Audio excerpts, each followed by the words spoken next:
എല്ലാവർക്കും നമസ്കാരം. നമ്മൾ ഇന്ന് കോസ്റ്റ് അക്കൗണ്ടിംഗ് ആണ് പഠിക്കുന്നത്. ഫിനാൻഷ്യൽ അക്കൗണ്ടിംഗ് നമുക്കറിയാം, നമ്മൾ എക്സാമുകൾക്ക് ധാരാളം ക്വസ്റ്റ്യൻസ് വരാറുണ്ട്, അറ്റൻഡ് ചെയ്യാറുണ്ട്, പഠിക്കുന്നുണ്ട്.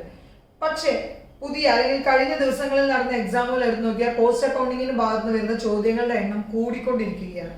അത് 3, 4, 5 അത്രയും എണ്ണമാണെങ്കിലും നമുക്ക് ഒരെണ്ണമാണെങ്കിൽ പോലും നമുക്ക് വിട്ട് കളയാൻ പറ്റില്ല. കാരണം ഓരോ അരമാർക്കിനും എന്തുണ്ട്, അതിൻ്റെതായ പ്രാധാന്യം ഉണ്ട് അല്ലെ. കാരണം ഞാൻ പറഞ്ഞു തരേണ്ട അതിന് അരമാർക്കിന്റെ വില അറിയാൻ. 61.5 കുട്ടി എറണാകുളം ജില്ലയിൽ വരാതെ അയൽ ജില്ലകളിലോട്ട് മാത്രം, മറ്റ് ജില്ലകളിൽ മാത്രം വരുമ്പോൾ 62 ആളെ എറണാകുളത്ത് ജോലിക്ക് കയറുകയും നമ്മൾ വീണ്ടും അടുത്ത എക്സാം പഠിച്ച് മത്സരിക്കേണ്ടതായ ഒരു അവസ്ഥയാണ് വരുന്നത്. ഓരോ അരമാർക്കിനും അതിൻ്റെതായ പ്രാധാന്യമുണ്ട്. അപ്പൊ കോസ്റ്റ് അക്കൗണ്ടിങ്ങിൽ നിന്ന് വരുന്ന ടേമുകൾ നമ്മൾ പഠിച്ചു വെക്കുകയാണെങ്കിൽ ഒരു 2 or 3 ക്ലാസ് എടുക്കാനുള്ള ടേമുകളേ ഉള്ളൂ.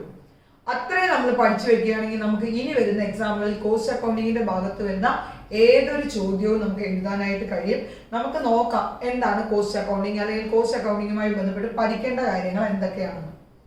നമുക്കറിയാം അല്ലെ, ഫിനാൻഷ്യൽ അക്കൗണ്ടിങ്ങിൽ എപ്പോഴും മണി മെഷർമെന്റ് കൺസെപ്റ്റ് വെച്ചിട്ടാണ്. അതായത് അവിടെ മോണിറ്ററി ട്രാൻസാക്ഷൻസ് മാത്രമാണ് റെക്കോർഡ് ചെയ്യുന്നത്. അതായത് ഫിനാൻഷ്യൽ ട്രാൻസാക്ഷൻസ് മാത്രം. അതും ഒരു ട്രാൻസാക്ഷൻ നടന്നതിന് ശേഷം അതിന്റെ ഡ്യുവൽ ആസ്പെക്റ്റിൽ നമ്മൾ 2 ആസ്പെക്ട് നോക്കി, ഡബിൾ എൻട്രി സിസ്റ്റം ആവും, സിംഗിൾ എൻട്രി സിസ്റ്റം ആവും. എങ്ങനെയാണെങ്കിലും നമ്മൾ അവിടെ ഫിനാൻഷ്യൽ ട്രാൻസാക്ഷൻസ് മാത്രമേ നോക്കുന്നുള്ളൂ. നോൺ ഫിനാൻഷ്യൽ ആയിട്ടുള്ള, ഫിസിക്കൽ ആയിട്ടുള്ള ഒരു ട്രാൻസാക്ഷൻസും നമ്മളവിടെ രേഖപ്പെടുത്തുന്നില്ല. അത് മാത്രമല്ല, എല്ലാ ട്രാൻസാക്ഷനും നടന്നതിന് ശേഷമാണ് നമ്മൾ ഫിനാൻഷ്യൽ അക്കൗണ്ടിങ്ങിൽ ചെയ്യുന്നത്. വിത്ത് സോളിഡ് എവിഡൻസ് വെച്ച് സംഭവിച്ചു കഴിഞ്ഞ ട്രാൻസാക്ഷൻസ് ആണ് നമ്മൾ ഫിനാൻഷ്യൽ അക്കൗണ്ടിങ്ങിൽ നോക്കുന്നത്. ഇനി ഫിനാൻഷ്യൽ സ്റ്റേറ്റ്മെന്റ് പ്രിപ്പയർ ചെയ്ത് കഴിയുമ്പോൾ നമ്മൾ ഒരു സ്ഥാപനത്തിന്റെ ഫിനാൻഷ്യൽ പൊസിഷൻ മാത്രമാണ് നമുക്ക് മനസ്സിലാവുന്നത്. അത് ഇപ്പോൾ ഏത് പൊസിഷനിൽ നിൽക്കുന്നു. എന്നാൽ നാളെ ആ പൊസിഷൻ ഇംപ്രൂവ് ചെയ്യാൻ വേണ്ടിയിട്ട്, കാരണം ഇപ്പൊ കുറച്ച് ലോ ആണ്, നമുക്ക് പ്രോഫിറ്റ് കൂട്ടണം, അങ്ങനെ നമുക്ക് എന്ത് ചെയ്യാം, അത്തരം കാര്യങ്ങളൊന്നും നമുക്ക് ഫിനാൻഷ്യൽ അക്കൗണ്ടിങ് പ്രിപ്പയർ ചെയ്യുന്നതിലൂടെ നമുക്ക് മനസ്സിലാക്കാൻ പറ്റില്ല. കാരണം നമുക്കറിയാം ഏതൊരു ബിസിനസ്സും അല്ലെങ്കിൽ ഏതൊരു എന്റർപ്രൈസും സ്റ്റാർട്ട് ചെയ്യുന്നത് പ്രോഫിറ്റ് മോട്ടീവോട് കൂടി തന്നെയാണ്. പക്ഷെ നമുക്ക് എങ്ങനെ നമ്മുടെ പ്രോഫിറ്റ് കൂട്ടാം? കാരണം നമുക്കറിയാം കോസ്റ്റ് കുറച്ചുകൊണ്ട് നമുക്ക് എന്ത് ചെയ്യാൻ പറ്റും, നമ്മുടെ പ്രോഫിറ്റ് കൂട്ടാൻ പറ്റും. അപ്പൊ അതൊന്നും നമ്മൾ എവിടെ നോക്കുന്നില്ല, ഫിനാൻഷ്യൽ അക്കൗണ്ടിങ്ങിൽ നമ്മൾ പഠിക്കുന്നില്ല. പക്ഷെ കോസ്റ്റ് അക്കൗണ്ടിങ്ങിൽ നമ്മൾ ഇത്തരം കാര്യങ്ങളാണ് നോക്കുന്നത്. എങ്ങനെ കോസ്റ്റ് എഫക്റ്റീവ് ആയിട്ട് കാര്യങ്ങൾ ചെയ്ത്, അല്ലെങ്കിൽ കോസ്റ്റ് കുറയ്ക്കാനുള്ള വഴികൾ എന്തൊക്കെ, പുതിയ പ്രോഡക്റ്റ് ഉണ്ടാക്കുമ്പോൾ നമ്മൾ എങ്ങനെയൊക്കെ കോസ്റ്റ് കുറയ്ക്കാം, അല്ലെങ്കിൽ അത്തരത്തിലുള്ള കാര്യങ്ങളെല്ലാം നമ്മൾ കോസ്റ്റ് അക്കൗണ്ടിങ്ങിന്റെ ഭാഗത്താണ് പ്രിപ്പയർ ചെയ്യുക. അതുകൊണ്ട് തന്നെ ട്രേഡിംഗ് കൺസേൺസ് ഒന്നും എന്ത് പ്രിപ്പയർ ചെയ്യാറില്ല, കോസ്റ്റ് അക്കൗണ്ടിങ് പ്രിപ്പയർ ചെയ്യാറില്ല. കാരണം എന്താ, അവിടെ പ്രോഡക്റ്റ് ഒന്നും ഉത്പാദിപ്പിക്കുന്നില്ല. അവർക്ക് പ്രോഡക്റ്റിന്റെ കോസ്റ്റിനെ കുറിച്ച് ചിന്തിക്കേണ്ട കാര്യമില്ല. അവർക്കൊരു വിലയ്ക്ക്, ഫിക്സഡ് വിലയ്ക്ക് ട്രേഡിങ്ങിൽ സാധനം കിട്ടുന്നു, അവരതിനെ ട്രേഡ് ചെയ്യുന്നു, അത് മാത്രമേ അവർക്ക് അറിയാനുള്ളൂ. പക്ഷെ ബാക്കിയുള്ള മാനുഫാക്ചറിങ് കൺസേൺസും എന്താണ് ഈ സർവീസ് കൺസേൺസും ഒക്കെയാണ് ഏത് കോസ്റ്റ് അക്കൗണ്ടിങ് സാധാരണയായിട്ട് പ്രിപ്പയർ ചെയ്യുക. പക്ഷെ ഫിനാൻഷ്യൽ അക്കൗണ്ടിങ് എല്ലാ തരത്തിലുള്ള എന്റർപ്രൈസുകളും മോണിറ്ററി ട്രാൻസാക്ഷൻ നടത്തുന്നുണ്ടെങ്കിൽ അവിടെ ഏത് പ്രിപ്പയർ ചെയ്യും, financial accounting, financial statement prepare ചെയ്യുകയും ചെയ്യും. അപ്പൊ കോസ്റ്റ് അക്കൗണ്ടിങ് നമുക്ക് ആഴത്തിലോ ഡീറ്റെയിൽ ആയിട്ടോ ഒന്നും തന്നെ നമുക്ക് പഠിക്കാനില്ല. നമ്മൾ അവിടെ എന്തുമാത്രം പഠിച്ചാൽ മതി, ടേംസ് മാത്രം പഠിച്ചാൽ മതി. എക്സാമിന് ചോദിക്കുന്ന കുറച്ച് ടേമുകളുണ്ട്, ആ ടേമുകൾ മാത്രമല്ല ഇപ്പൊ പുതുതായിട്ട് വരുന്നുണ്ട് ഓട്ടോമൊബൈൽ കൺസ്ട്രക്ഷൻ, ഓട്ടോമൊബൈലില് ഫേമുകളിൽ ഏത് തരത്തിലുള്ള പ്രോസസ്സിംഗ് ആണ്, കോസ്റ്റിംഗ് ആണ് നടക്കുന്നത്, അല്ലെങ്കിൽ ഇപ്പൊ നമ്മളോട് ചോദിക്കുന്ന ഒരു വെഡിങ് പ്ലാനേഴ്സ് ഏത് തരം കോസ്റ്റിംഗ് ആണ് നടക്കുന്നത്. അപ്പൊ അത്തരത്തിലുള്ള ചോദ്യങ്ങൾ, അത് ആ കാര്യം എന്താണെന്ന് മനസ്സിലാക്കി വെച്ച് കഴിഞ്ഞാൽ നമുക്ക് വളരെ എളുപ്പത്തിൽ എന്ത് ചെയ്യാൻ പറ്റും, ബാച്ച് കോസ്റ്റിംഗ് ആണോ, യൂണിറ്റ് കോസ്റ്റിംഗ് ആണോ, ജോബ് കോസ്റ്റിംഗ് ആണോ എന്നൊക്കെ നമുക്ക് കണ്ടെത്താനായിട്ട് പറ്റും. വളരെ എളുപ്പമാണ് കോസ്റ്റിംഗ്. കോസ്റ്റിംഗ് ഒന്നുമില്ല, ടേമുകളൊക്കെ ഒന്ന് എന്ത് ചെയ്താൽ മതി, പഠിച്ചെടുത്താൽ മാത്രം മതി കേട്ടോ. നോക്കൂ, costing is a technique of ascertaining cost. Okay, cost ascertain ചെയ്യാനുള്ള ഒരു ടെക്നിക്കാണ് കോസ്റ്റിംഗ് എന്ന് പറയുന്നത്. Cost accounting has been developed because of the limitations of financial accounting. Financial അക്കൗണ്ടിങ്ങിന്റെ ലിമിറ്റേഷൻസ് മറികടക്കാൻ വേണ്ടിയിട്ടാണ് എന്ത് വന്നത്, കോസ്റ്റ് അക്കൗണ്ടിങ്. ഞാൻ പറഞ്ഞു, ഫിനാൻഷ്യൽ അക്കൗണ്ടിങ്ങിലൂടെ നമുക്ക് ഒരു ഫേമിന്റെ ഫിനാൻഷ്യൽ പൊസിഷൻ മാത്രമാണ് മനസ്സിലാക്കുന്നത്. ആ പൊസിഷൻ ഇംപ്രൂവ് ചെയ്യാൻ, അല്ലെങ്കിൽ നമ്മുടെ പ്രോഫിറ്റ് കൂട്ടാൻ വേണ്ടിയിട്ട്, കോസ്റ്റ് കുറയ്ക്കാൻ വേണ്ടിയിട്ട്, കോസ്റ്റ് എഫക്റ്റീവ് ആക്കാൻ വേണ്ടിയിട്ട് എന്ത് ചെയ്യാമെന്ന് നമുക്ക് ഒരിക്കലും ഫിനാൻഷ്യൽ സ്റ്റേറ്റ്മെന്റ് പ്രിപ്പയർ ചെയ്യുന്നതിലൂടെ എന്ത് ചെയ്യാൻ പറ്റില്ല, മനസ്സിലാക്കാൻ പറ്റില്ല. അപ്പൊ അതുകൊണ്ട് ആ ലിമിറ്റേഷൻസ് ഓവർകം ചെയ്യാൻ വേണ്ടിയിട്ടാണ് ഏത് വരുന്നത്, കോസ്റ്റ് അക്കൗണ്ടിങ് വരുന്നത്. Cost accounting is A separate branch of accounting ആണ്, അക്കൗണ്ടിങ്ങിന്റെ ഒരു ബ്രാഞ്ച് ആണ്. Cost accounting serves the information needs of management. മാനേജ്മെന്റിന് ആവശ്യമായ ഇൻഫർമേഷൻ എന്നേ പറയാൻ പാടുള്ളൂ കേട്ടോ. ഇൻഫർമേഷൻ എന്ത് ചെയ്യുന്നു, കോസ്റ്റ് അക്കൗണ്ടിങ്ങിലൂടെ നമുക്ക് പ്രിപ്പയർ ചെയ്യാൻ കഴിയും. Cost accounting is based on estimated figures.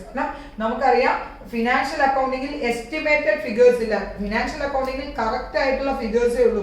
അവിടെ നമ്മൾ സ്പെൻഡ് ചെയ്ത എമൗണ്ടുകൾ വിത്ത് സോളിഡ് വൗച്ചറുകൾ വെച്ചിട്ടാണ്, അല്ലെങ്കിൽ ഒരു ഡോക്യുമെന്റ് സോഴ്സ് ഡോക്യുമെന്റ് വെച്ചിട്ട് കറക്റ്റ് ആയിട്ടുള്ള ഫിഗേഴ്സ് ആണ് അവിടെ എന്ത് ചെയ്യുന്നത്, ഫിനാൻഷ്യൽ അക്കൗണ്ടിങ്ങിൽ എൻ്റർ ചെയ്യുന്നത്.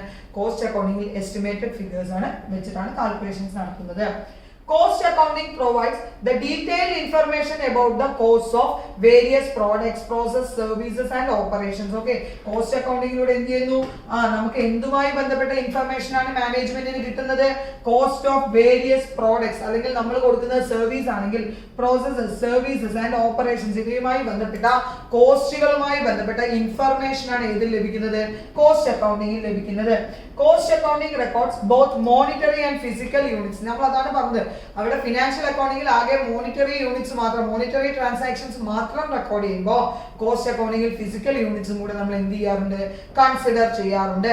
കാരണം ഇപ്പോൾ ഒരു ബിസിനസ് ആണെങ്കിൽ തന്നെ അവിടുത്തെ മണി ട്രാൻസാക്ഷൻസ് മാത്രമല്ല, അവിടുത്തെ HR ഡിപ്പാർട്ട്മെന്റുമായി ബന്ധപ്പെട്ട കാര്യങ്ങൾ, അല്ലെങ്കിൽ അവിടുത്തെ അക്കൗണ്ടിങ് സെഷനുമായി ബന്ധപ്പെട്ട കാര്യങ്ങൾ, കസ്റ്റമർ കെയറുമായി ബന്ധപ്പെട്ട കാര്യങ്ങൾ, ഇതെല്ലാം ഏതിൽ വരും, കോസ്റ്റ് അക്കൗണ്ടിങ്ങിൽ നമ്മൾ എന്ത് ചെയ്യാറുണ്ട്, ഇവാലുവേറ്റ് ചെയ്യാറുണ്ട്. അടുത്തത് നോക്കൂ, the method of costing used in a refinery. അത് അടുത്തത് നമ്മൾ ഡീറ്റെയിൽ ആയിട്ട് ഈ കോസ്റ്റിങ്ങളെ കുറിച്ചൊക്കെ പഠിക്കുന്നുണ്ട്. ഇത് ജസ്റ്റ് തന്നേ ഉള്ളൂ, മുൻപ് ചോദിച്ച 2 ക്വസ്റ്റ്യൻ അവിടെ എടുത്തിട്ടേ ഉള്ളൂ. the method of costing used in a refinery, oil റിഫൈനറികളിലെ എണ്ണ ശുദ്ധീകരണ റിഫൈനറികളിലെ ആ റിഫൈനറികളിൽ ഏത് തരത്തിലുള്ള കോസ്റ്റിംഗ് ആണ് ഉപയോഗിക്കുന്നതെന്നാണ് ചോദിക്കുന്നത്. അവിടെ പ്രോസസ് കോസ്റ്റിംഗ് ആണ്. എന്തുകൊണ്ടാണ്, നമ്മൾ ആ ഓയിൽ റിഫൈനറികളിൽ ക്രൂഡ് ഓയിൽ ആയിട്ടാണ് എന്ത് ചെയ്യുന്നത്, ഇത് ഖനനം ചെയ്തെടുക്കുന്നത്. പിന്നീട് ആ ക്രൂഡ് ഓയിലിനെ പല സ്റ്റേജസിലൂടെ പ്രോസസ്സുകളിലൂടെ കടന്നുപോയിട്ട് കെമിക്കൽ പ്രോസസ് നടന്നിട്ടാണ് അത് എന്തായി മാറുന്നത്, പെട്രോൾ, ഡീസൽ, മണ്ണെണ്ണ, വാസലിൻ ഇങ്ങനെ ആക്കി മാറ്റുന്നത് അല്ലെ. അവിടെ പ്രോസസ് കോസ്റ്റിംഗ് ആണ് വരുന്നത്. അടുത്തത് നോക്കൂ, service costing is used in transport undertaking. Okay, transport undertaking ഗതാഗത മേഖലയിലുള്ളത് സർവീസ് കോസ്റ്റിംഗ് ആണ്. ഇതേപോലെ ഞാൻ പറഞ്ഞു, ഇപ്പോൾ ഒരു വെഡിങ് പ്ലാനേഴ്സ് അല്ലെങ്കിൽ ഇന്റീരിയർ ഡെക്കറേഷൻ ഇതൊക്കെ ചെയ്യുന്നത് ജോബ് കോസ്റ്റിംഗ് ആണ്. അതായത് നമ്മുടെ കസ്റ്റമറുടെ താല്പര്യങ്ങൾക്കനുസരിച്ചിട്ടാണ് അവിടെ ഏത് വരുന്നത്, അവിടുത്തെ കോസ്റ്റിംഗ്, അതായത് ജോബ് വരുന്നത്. അപ്പൊ അതിനനുസരിച്ചിട്ടാണ് അവിടെ കോസ്റ്റിംഗ് കാൽക്കുലേറ്റ് ചെയ്യുന്നത് അല്ലെ. ഇപ്പൊ വെഡിങ് പ്ലാനേഴ്സിന് നമുക്ക് വേണമെങ്കിൽ ചെറിയ രീതിയിൽ, ഇപ്പൊ നമുക്കറിയാം 25 പേരെ വെച്ച് കല്യാണം നടത്താൻ അറിയാം, 25,000 പേരെ വെച്ച് കല്യാണം നടത്താൻ അറിയാം. അത് ആ കസ്റ്റമറുടെ നീഡിനനുസരിച്ചിട്ടാണ് അവിടെ കോസ്റ്റിംഗ് വരുന്നത്. അപ്പൊ ജോബ് കോസ്റ്റിംഗ് ആണ്. അതേപോലെ തന്നെ ഇപ്പോൾ ഒരു ഓട്ടോമൊബൈൽ യൂണിറ്റ് ഒക്കെ ആണെങ്കിൽ അവിടെ എന്താണ്, അവിടെ യൂണിറ്റ് കോസ്റ്റിംഗ് ആയിരിക്കും വരുന്നത്. അപ്പൊ ഇത്തരം കാര്യങ്ങളൊക്കെ നമ്മൾ എന്ത് ചെയ്യുന്നുണ്ട്, കോസ്റ്റിംഗിന്റെ ഭാഗത്ത് പഠിക്കുന്നത്. ഇപ്പൊ സ്ഥിരമായി ചോദിക്കുന്ന അത്തരം ഓരോ സ്ഥലത്ത് ഉപയോഗിക്കുന്നത് ഏത് കോസ്റ്റിംഗ് ആണെന്ന് നമ്മൾ വളരെ ഡീറ്റെയിൽ ആയിട്ട് തന്നെ എന്തുണ്ട് പഠിക്കുന്നുണ്ട് കേട്ടോ. ആരും വിഷമിക്കേണ്ട, ബുക്കിൽ ഇതേപോലെ ഓർഡറിൽ ഭംഗിയായി കൊടുത്തിട്ടുണ്ട്. ആ കൊടുത്ത കാര്യങ്ങൾ എന്ത് ചെയ്താൽ മതി, നിങ്ങൾ കോസ്റ്റ് അക്കൗണ്ടിങ്ങിന്റെ ഭാഗത്ത് നിന്ന് പഠിച്ചെടുത്താൽ മതിയെ. Cost accounting is the branch of accounting which starts with recording of expenditure and ends with the preparation of statistical data. നമ്മൾ ഫിനാൻഷ്യൽ അക്കൗണ്ടിങ് പറഞ്ഞ പോലെ കോസ്റ്റ് അക്കൗണ്ടിങ്ങിന്റെ ഒരു ഡെഫിനിഷൻ പറഞ്ഞു എന്നേ ഉള്ളൂ. കോസ്റ്റ് അക്കൗണ്ടിങ് എവിടെ നിന്നാണ് സ്റ്റാർട്ട് ചെയ്യുന്നത്, എക്സ്പെൻഡിച്ചർ റെക്കോർഡ് ചെയ്ത് നമ്മുടെ ചെലവുകൾ റെക്കോർഡ് ചെയ്തുകൊണ്ട് തുടങ്ങിക്കൊണ്ട് അവസാനം ഒരു സ്റ്റാറ്റിസ്റ്റിക്കൽ ഡാറ്റ എന്ത് ചെയ്യുന്നു, പ്രിപ്പയർ ചെയ്യുകയാണ് ചെയ്യുന്നത് cost അക്കൗണ്ടിങ്ങിൽ. The term cost accountancy is used, definitions ആണ്, cost accountancy യുടെ definitions ആണ്. The term cost accountancy is used to describe the principles, conventions, techniques and system that are employed in a business to plan and control the utilization of its resources. നമുക്കറിയാം financial അക്കൗണ്ടിങ്ങിൽ financial transactions ആണ് നമ്മൾ record ചെയ്യുന്നത്. Cost accountancy എങ്ങനെയാണ് define ചെയ്യുന്നത്, cost accountancy എന്ന് പറയുന്നത് നമ്മുടെ കൺട്രോൾ നോക്കൂ the employed in a business to plan and control the utilisation of resources. ആ ബിസിനസിന്റെ റിസോഴ്സസിനെ എഫക്റ്റീവ് ആയിട്ട് യൂട്ടിലൈസ് ചെയ്യാനുള്ള പ്ലാനുകൾ അല്ലെങ്കിൽ അതിനുള്ള കൺട്രോൾ മെഷേഴ്സ് പ്രിപ്പയർ ചെയ്യുക. എന്തിന്റെ അടിസ്ഥാനത്തിൽ, describe the principles, conventions and techniques, systems that are employed in a business. അപ്പോൾ ബിസിനസ് കുറച്ചുകൂടി എഫക്റ്റീവ് ആക്കാൻ വേണ്ട കാര്യങ്ങൾ ആണ് എന്തിൽ നോക്കുന്നത്, കോസ്റ്റ് അക്കൗണ്ടൻസിയിൽ നോക്കുന്നത്. ജസ്റ്റ് ഡെഫിനേഷൻ പറഞ്ഞു എന്ന് മാത്രമേ ഉള്ളൂ. The process of recording, classifying, allocating and reporting various costs incurred in the operation of an enterprise is called cost accounting. ഒരിക്കൽ കൂടി അതിനെ കോസ്റ്റ് അക്കൗണ്ടിങ് എന്താണെന്ന് ഡിഫൈൻ ചെയ്യുകയാണ്. ഒരു എന്റർപ്രൈസ് റൺ ചെയ്യാൻ ആവശ്യമായ കാര്യങ്ങളെ എന്ത് ചെയ്യുന്നു, റെക്കോർഡ് ചെയ്യുന്നു. കോസ്റ്റുകളെ എന്ത് ചെയ്യുന്നു, റെക്കോർഡ് ചെയ്യുന്നു, ക്ലാസിഫൈ ചെയ്യുന്നു, അലോക്കേറ്റ് ചെയ്യുന്നു, reporting various cost incurred in the operation of ഒരു എന്റർപ്രൈസ് റൺ ചെയ്തു പോകുമ്പോഴുള്ള കോസ്റ്റുകളെ എന്ത് ചെയ്യണം, റെക്കോർഡ് ചെയ്ത് ക്ലാസിഫൈ ചെയ്ത് അലോക്കേറ്റ് ചെയ്ത് റിപ്പോർട്ട് ചെയ്തിട്ട് എന്ത് ചെയ്യണം, പ്രിപ്പയർ ചെയ്യുന്നതിനാണ് നമ്മൾ എന്ത് പറയുന്നത്, കോസ്റ്റ് അക്കൗണ്ടിങ് എന്ന് പറയുന്നത്. പേരിൽ തന്നെ ഉണ്ടല്ലോ, ഫിനാൻഷ്യൽ അക്കൗണ്ടിങ്ങിൽ ഫിനാൻഷ്യൽ ട്രാൻസാക്ഷൻസ് റെക്കോർഡ് ചെയ്തിട്ട് ഡാറ്റ പ്രിപ്പയർ ചെയ്യുന്നു, സ്റ്റേറ്റ്മെന്റ് പ്രിപ്പയർ ചെയ്യുന്നു. കോസ്റ്റ് അക്കൗണ്ടിങ്ങിൽ ആ എന്റർപ്രൈസ് റൺ ചെയ്യാൻ ആവശ്യമായ എല്ലാതരം കോസ്റ്റുകളെയും റെക്കോർഡ് ചെയ്യുന്നു, ക്ലാസിഫൈ ചെയ്യുന്നു, അലോക്കേറ്റ് ചെയ്യുന്നു, അപ്പോർഷനേറ്റ് ചെയ്യുന്നു. നമ്മൾ പഠിക്കുന്നുണ്ട് reporting various cost include in the operation of an enterprise. നോക്കൂ, കോസ്റ്റ് അക്കൗണ്ടിങ്ങിന്റെ ഇമ്പോർട്ടൻസ് എന്താണ്? Cost accounting is the recording of all the costs incurred in a business in a way that can be used to improve its management. അതിന്റെ മാനേജ്മെന്റിനെ അത് എന്ത് ചെയ്യാൻ പറ്റും? കോസ്റ്റുകൾ ഉപയോഗിക്കുന്നതിനനുസരിച്ച് എന്ത് ചെയ്യാൻ പറ്റും? ഇംപ്രൂവ് ചെയ്യാൻ പറ്റും. ഇപ്പൊ നമുക്കറിയാം, നമ്മളൊരു സോപ്പാണ് ഉണ്ടാക്കുന്ന കമ്പനിയാണെന്ന് വിചാരിച്ചോളൂ. ഓക്കെ, നമ്മൾ സോപ്പ് ഉണ്ടാക്കുന്ന കമ്പനിയാണ്. നമുക്ക് ഒരു പെർ സോപ്പിന് എത്ര രൂപ ചെലവാകും എന്നറിഞ്ഞാൽ മാത്രമാണ് നമുക്കത് എത്ര രൂപയ്ക്ക് വിൽപ്പന നടത്താമെന്ന് എന്ത് ചെയ്യാൻ പറ്റുള്ളൂ? കാൽക്കുലേറ്റ് ചെയ്യാൻ പറ്റുള്ളൂ. അപ്പോൾ നമ്മൾ ഫിനാൻഷ്യൽ ട്രാൻസാക്ഷൻ ആണെങ്കിൽ നമ്മൾ എന്താ, ഫിനാൻഷ്യൽ അക്കൗണ്ടിങ്ങിൽ നമ്മൾ എന്താണ്, റോ മെറ്റീരിയൽസ് പർച്ചേസ് ചെയ്തിട്ടുണ്ടാവും. നമുക്ക് സെയിൽസിലൂടെ, നമ്മൾ പർച്ചേസിലൂടെ ചെലവാക്കിയ കാശും സെയിൽസിലൂടെ നേടിയെടുത്ത കാശും മാത്രമാണ് അവിടെ റെക്കോർഡ് ചെയ്യുന്നത്. പക്ഷെ നമുക്ക് ഈ സോപ്പ് മാർക്കറ്റിൽ ഇറങ്ങുമ്പോഴേക്കും നമുക്ക് ഒത്തിരി, നമ്മുടെ ഈ പ്രൊഡക്ഷൻ യൂണിറ്റ് മാത്രമാണോ വർക്ക് ചെയ്യുന്നത്? അല്ല, അവിടെ കസ്റ്റമർ കെയർ വർക്ക് ചെയ്യുന്നുണ്ടാവും, റെന്റ് ഉണ്ടാവും, അതുപോലെ തന്നെ നമ്മുടെ മെഷീനറിയുടെ അങ്ങനെ ഒരുപാട് കാര്യങ്ങൾ അവിടെ ഉണ്ടാവും. അതുപോലെ തന്നെ ഇനി ഇതിന്റെ സെയിൽസ് വർദ്ധിപ്പിക്കാനായിട്ട് നമ്മൾ ആ എമൗണ്ടുകളുടെ ട്രാൻസാക്ഷൻ മാത്രമേ ഫിനാൻഷ്യൽ അക്കൗണ്ടിങ്ങിൽ എഴുതിയിട്ടുള്ളൂ. ഇനി നമുക്ക് ഇതിന്റെ പ്രൊമോഷൻ വർദ്ധിപ്പിക്കാനായിട്ട് നമ്മൾ പരസ്യം ചെയ്യേണ്ടി വരും, അതേപോലെ തന്നെ കുറച്ചുകൂടി അട്രാക്റ്റീവ് ആയിട്ട് ഇറക്കേണ്ടി വരും. പക്ഷെ ഇതൊക്കെ ചെയ്യുമ്പോഴും എന്ത് ചെയ്യണം? മാർക്കറ്റില് നമ്മളോട് ഇതേപോലത്തെ സോപ്പുകൾ ഉണ്ടാവില്ലേ, അപ്പൊ അതിന്റെ വിലയ്ക്ക് ഇപ്പോൾ നമ്മളൊരു പ്രോഡക്റ്റ് ഇറക്കിയിട്ട് മാർക്കറ്റിൽ 20 രൂപയ്ക്ക് സോപ്പ് കിട്ടുമ്പോൾ ഞാൻ 50 രൂപയ്ക്ക് വിൽക്കാൻ പോയ ഒരു മനുഷ്യൻ വാങ്ങാൻ വരില്ല. നമ്മൾ എന്ത് ചെയ്യണം? ആ 20 രൂപയോട് മത്സരിച്ചുകൊണ്ട് ക്വാളിറ്റി നിലനിർത്തിക്കൊണ്ട് കോസ്റ്റ് എഫക്റ്റീവ് ആയിട്ട് എന്ത് ചെയ്യണം? ഇറക്കണം. നമുക്ക് എന്ത് കിട്ടുമോ വേണം? നമുക്ക് പ്രോഫിറ്റ് കിട്ടുമോ വേണം. ഏതൊരു എന്റർപ്രൈസും എന്തിനാണ് റൺ ചെയ്യുന്നത്? പ്രോഫിറ്റ് കിട്ടാൻ വേണ്ടി മാത്രമാണ്, അല്ലെ? അപ്പൊ പ്രോഫിറ്റ് കിട്ടാൻ മാത്രമല്ല, പ്രോഫിറ്റ് തന്നെയാണ് എല്ലാത്തിന്റെയും ലക്ഷ്യം. അപ്പൊ സ്വാഭാവികമായും ഇതിനൊക്കെ മാനേജ്മെന്റിനെ ഏത് ഹെൽപ്പ് ചെയ്യും? കോസ്റ്റ് അക്കൗണ്ടൻസി ഹെൽപ്പ് ചെയ്യും, അല്ലെങ്കിൽ കോസ്റ്റ് അക്കൗണ്ടിങ് ഹെൽപ്പ് ചെയ്യും. നോക്കൂ, the amount of expenditure incurred on or attributable to a given thing is called cost. ഒന്നിന്റെ എക്സ്പെൻഡിച്ചർ ആണ് നമ്മൾ എന്ത് പറയുന്നത്? അതിന്റെ വില അല്ലെങ്കിൽ കോസ്റ്റ് എന്ന് പറയുന്നത്. the amount of expenditure incurred on or attributable to a given thing, ഒരു കാര്യത്തിന് വേണ്ടിയിട്ട് നമ്മൾ സ്പെൻഡ് ചെയ്യുന്നതിനാണ് നമ്മൾ പറയുന്നത് കോസ്റ്റ് എന്ന് പറയുന്നത്. Cost represents the resources that have been or must to be sacrificed to attain a particular objective. ഒരു ലക്ഷ്യം നേടിയെടുക്കാൻ വേണ്ടിയിട്ട് നമ്മൾ ഉപയോഗിക്കുന്ന റിസോഴ്സസിനെ നമുക്ക് എന്താണെന്ന് പറയാം? കോസ്റ്റ് ആണെന്ന് പറയാം. Cost represents the resources that have been or must be sacrificed to attain a particular objective. The resource may be tangible substances or they may be taken in the form of services. നമ്മുടെ ഈ cost calculate ചെയ്യുന്ന resources tangible substance, നമുക്ക് കാണാനോ അറിയാനോ തൊടാനൊക്കെ പറ്റുന്നതാവാം. അതല്ല എങ്കിൽ they may take in the form of services. Okay, സർവീസസിന്റെ രൂപത്തിലും ആവാം. സർവീസ് കൺസേണുകളിലാണെങ്കിൽ എന്താണ്? അവിടെ സർവീസ് ആണ്. അപ്പൊ ട്രാൻസ്പോർട്ടിലാവുമ്പോൾ നമ്മളത് സർവീസ് ആണ്. അതേപോലെ തന്നെ നമ്മുടെ ഇപ്പോൾ സർവീസ് മെറ്റീരിയൽ, നമ്മുടെ സ്റ്റിച്ചിങ് യൂണിറ്റുകളൊക്കെ സർവീസ് ആണ്. ഓക്കെ, അവിടെ ഒന്നും പ്രൊഡക്ഷൻ അല്ലല്ലോ, അവിടെ കൊടുക്കുന്ന പ്രോഡക്റ്റിന് എന്താണ്? സർവീസ് ആണ് കൊടുക്കുന്നത്. അപ്പൊ ടാഞ്ചിബിളും ആവാം അല്ലെങ്കിൽ സർവീസും ആവാം. The technique and process of ascertaining cost ascertain ചെയ്യുന്ന ടെക്നിക്, കോസ്റ്റ് കാൽക്കുലേറ്റ് ചെയ്യുന്ന ടെക്നിക്കിനെയാണ് നമ്മൾ എന്ത് വിളിക്കുന്നത്? കോസ്റ്റിംഗ് എന്ന് വിളിക്കുന്നത്. നേരത്തെ പറഞ്ഞ അതേപോലെ നോക്കൂ, കോസ്റ്റ് ബുക്ക് കീപ്പിംഗ്. നമ്മൾ ബുക്ക് കീപ്പിംഗ് ഒക്കെ പഠിച്ചിട്ടുണ്ടല്ലേ? Bookkeeping and accounting starts നമ്മൾ പഠിച്ചിട്ടുണ്ട്. ബുക്ക് കീപ്പിംഗ് അവസാനിക്കുന്നിടത്ത് അക്കൗണ്ടിങ് തുടങ്ങുന്ന നമ്മൾ പഠിച്ചിട്ടുണ്ട്. ഇവിടെ കോസ്റ്റ് ബുക്ക് കീപ്പിംഗ് എന്താണ്? Involves recording of cost according to the pre arranged classification. നമ്മൾ മുൻകൂട്ടി തീരുമാനിച്ച ക്ലാസിഫിക്കേഷൻ അനുസരിച്ച് കോസ്റ്റ് റെക്കോർഡ് ചെയ്യുന്നതാണ് കോസ്റ്റ് ബുക്ക് കീപ്പിംഗ്. ഫിനാൻഷ്യൽ അക്കൗണ്ടിങ്ങിൽ നമ്മൾ അവിടെ ഫിനാൻഷ്യൽ ട്രാൻസാക്ഷൻസ് റെക്കോർഡ് ചെയ്യുമ്പോൾ നമ്മൾ അവിടെ ബുക്ക് കീപ്പിംഗ് പഠിച്ചു. ഇവിടെ അതേപോലെ തന്നെ cost according to pre arranged classification, നമ്മൾ മുൻകൂട്ടി തീരുമാനിച്ച ക്ലാസിഫിക്കേഷൻ അനുസരിച്ച് കോസ്റ്റ് റെക്കോർഡ് ചെയ്യുന്നതിന് നമ്മൾ എന്ത് പറയുന്നു? കോസ്റ്റ് ബുക്കിംഗ് എന്ന് പറയുന്നു. കോസ്റ്റ് ഫൈൻഡിങ്, ടേമുകൾ ജസ്റ്റ് അറിഞ്ഞു വെച്ചാൽ മാത്രം മതി. Cost finding is the process of measurement or estimation of cost of individual product, departments or other segments of the firm's operations. അതായത് ഒരു ഫേമിൽ കുറേ ഡിപ്പാർട്ട്മെന്റുകൾ ഉണ്ടാവും അല്ലെ, അല്ലെങ്കിൽ അവിടെ കുറേ പ്രോഡക്റ്റുകൾ അവിടെ നിന്ന് എന്ത് ചെയ്യുന്നുണ്ടാവും? പുറത്ത് വരുന്നുണ്ട്. അപ്പൊ നിറവറാന്ന് എടുത്തു കഴിഞ്ഞാൽ നിറവറയിൽ ഒരുപാട് തരത്തിലുള്ള പ്രോഡക്റ്റുകൾ വരുന്നുണ്ട് അല്ലെ? കറിപ്പൗഡർ ഉണ്ട്, സാമ്പാർ പൊടി, ചിക്കൻ പൊടി, അതുപോലെ തന്നെ പുട്ടുപൊടി, ഗോതമ്പ് പൊടി, അങ്ങനെ കുറേ സാധനം വരും. അത്തരത്തിൽ കുറെ പ്രോഡക്ട്സ് ഉണ്ടാവും. അതിൽ ഇൻഡിവിജ്വൽ പ്രോഡക്റ്റിന്റെ കോസ്റ്റ് കാൽക്കുലേറ്റ് ചെയ്യുക. അല്ലെങ്കിൽ അവിടെ കുറെ അധികം ഡിപ്പാർട്ട്മെന്റ് ഉണ്ടാവും. ഏതൊരു എന്റർപ്രൈസിലും ഡിപ്പാർട്ട്മെന്റുകളുടെ അതുമായി ബന്ധപ്പെട്ട കോസ്റ്റ് മെഷർ ചെയ്യുക. അതല്ലെങ്കിൽ ഏതെങ്കിലും ഒരു ഫേമിന്റെ ഏതെങ്കിലും ഒരു ഡിഫറെന്റ് സെഗ്മെന്റ്സുമായി ബന്ധപ്പെട്ട കോസ്റ്റ് മെഷർ ചെയ്യുന്നതിനെയാണ് കോസ്റ്റ് ഫൈൻഡിങ് എന്ന് പറയുന്നത്. നോക്കൂ, the cost finding is the process of measurement or estimation of cost of individual product. നമുക്കറിയാം, നമ്മൾ ഫിനാൻഷ്യൽ അക്കൗണ്ടിങ്ങിൽ അങ്ങനെയൊന്നും കാൽക്കുലേറ്റ് ചെയ്യുന്നില്ല. ഫിനാൻഷ്യൽ അക്കൗണ്ടിങ്ങിൽ ലാഭമോ നഷ്ടമോ അവസാനം വരവുകൾ എഴുതുന്നു, ചെലവുകൾ എഴുതുന്നു, ലാഭമോ നഷ്ടം എഴുതുന്നു. അത് മാത്രമല്ല, ഇവിടെ ഇൻഡിവിജ്വൽ പ്രോഡക്റ്റിന് ആവശ്യമായി വരുന്ന കോസ്റ്റ് കാൽക്കുലേറ്റ് ചെയ്യുന്നു.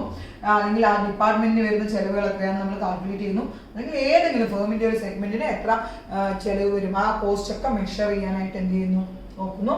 അതാണ് കോസ്റ്റ് ഫൈൻഡിങ് എന്ന് പറയുന്നത്.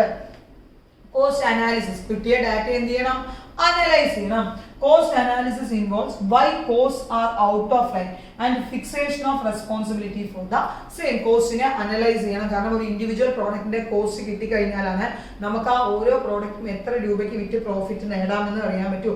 അതല്ല എങ്കിൽ ആ കോസ്റ്റ് കുറയ്ക്കാൻ നമുക്ക് എന്ത് ചെയ്യണം, ഈ ഇത്രയും കോസ്റ്റിന് നമ്മൾ ഈ പ്രോഡക്റ്റ് ഉണ്ടാക്കി കഴിഞ്ഞാൽ ഒരു പേപ്പർ പേന ഉണ്ടാക്കുമ്പോൾ ആ പേപ്പർ പേന 2 രൂപയ്ക്കോ 3 രൂപയ്ക്കോ നമുക്ക് പ്രിപ്പയർ ചെയ്തെടുക്കാൻ കഴിഞ്ഞാൽ മാത്രമാണ് അത് 10 രൂപയ്ക്ക് MRP ഇട്ട് അല്ലെങ്കിൽ 5 രൂപ MRP ഇട്ട് നമുക്ക് മാർക്കറ്റിൽ ഇറക്കാൻ കഴിയുകയുള്ളൂ. കാരണം അവിടെ നമ്മൾ ഒരുപാട് ചെലവുകൾ വീണ്ടും അഡീഷണൽ എന്ത് ചെയ്യേണ്ടി വരും, കാണേണ്ടി വരും അല്ലേ. കാരണം ഇതാ ഷോപ്പിൽ എത്തിക്കാൻ വേണ്ട ചെലവുകൾ, ഷോപ്പുകാർക്ക് കൊടുക്കേണ്ട കമ്മീഷൻ, ഇതൊക്കെ കാണണം. അപ്പൊ അതുകൊണ്ട് തന്നെ കോസ്റ്റ് അനാലിസിസ് ഹെൽപ്പ് ചെയ്യും.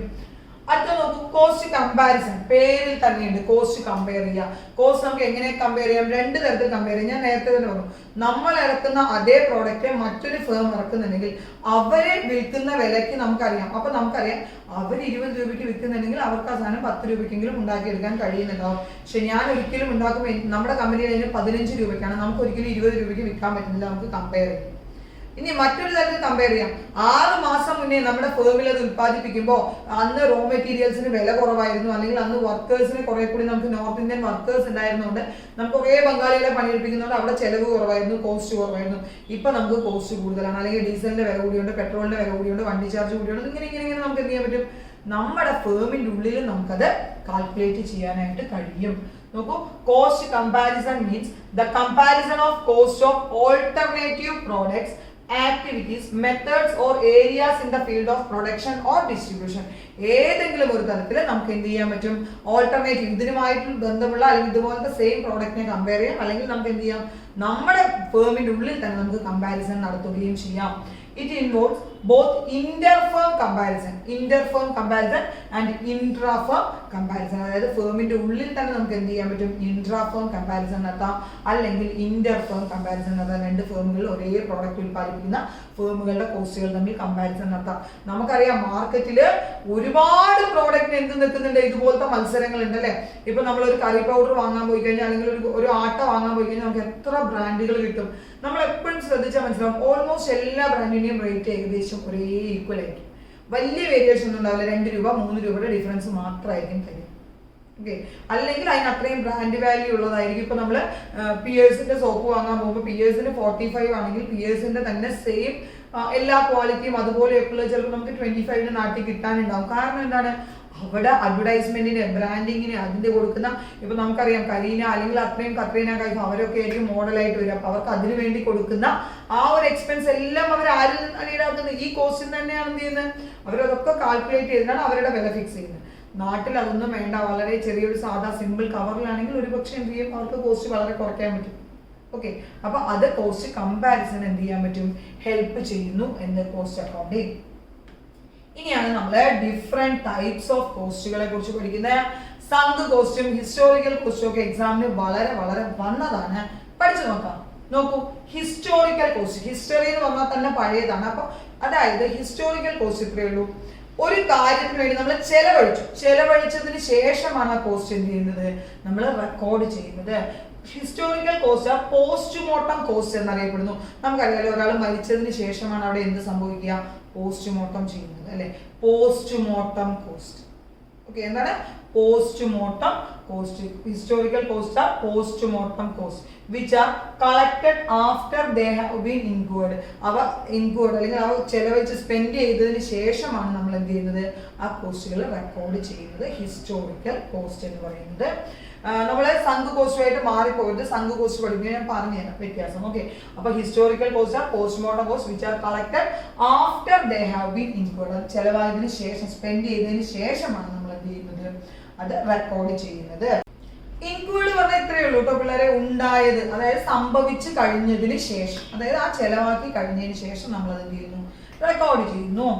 ഫ്യൂച്ചർ കോസ്റ്റ്, അപ്പൊ അതെന്തായിരിക്കും, ഫ്യൂച്ചറിൽ വരാൻ പോകുന്ന ചെലവുകൾ.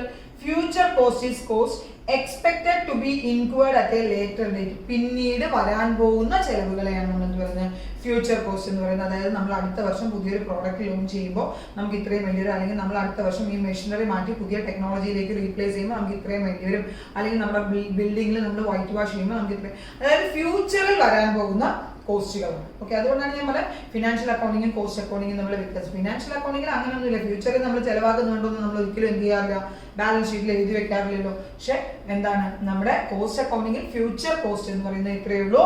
Future cost is cost expected to be incurred at a later date. പിന്നീട് ഉണ്ടായേക്കാവുന്ന കോസ്റ്റുകൾ. ഹിസ്റ്റോറിക്കൽ കോസ്റ്റ് എന്താണ്, നേരത്തെ ഉണ്ടായ കോസ്റ്റുകളാണ് ഹിസ്റ്റോറിക്കൽ കോസ്റ്റ്. അടുത്തതാണ് സങ്ക് കോസ്റ്റ്. സങ്ക് കോസ്റ്റ് എക്സാമിന് പല വട്ടം ചോദിച്ചിട്ടുള്ളതാണ്.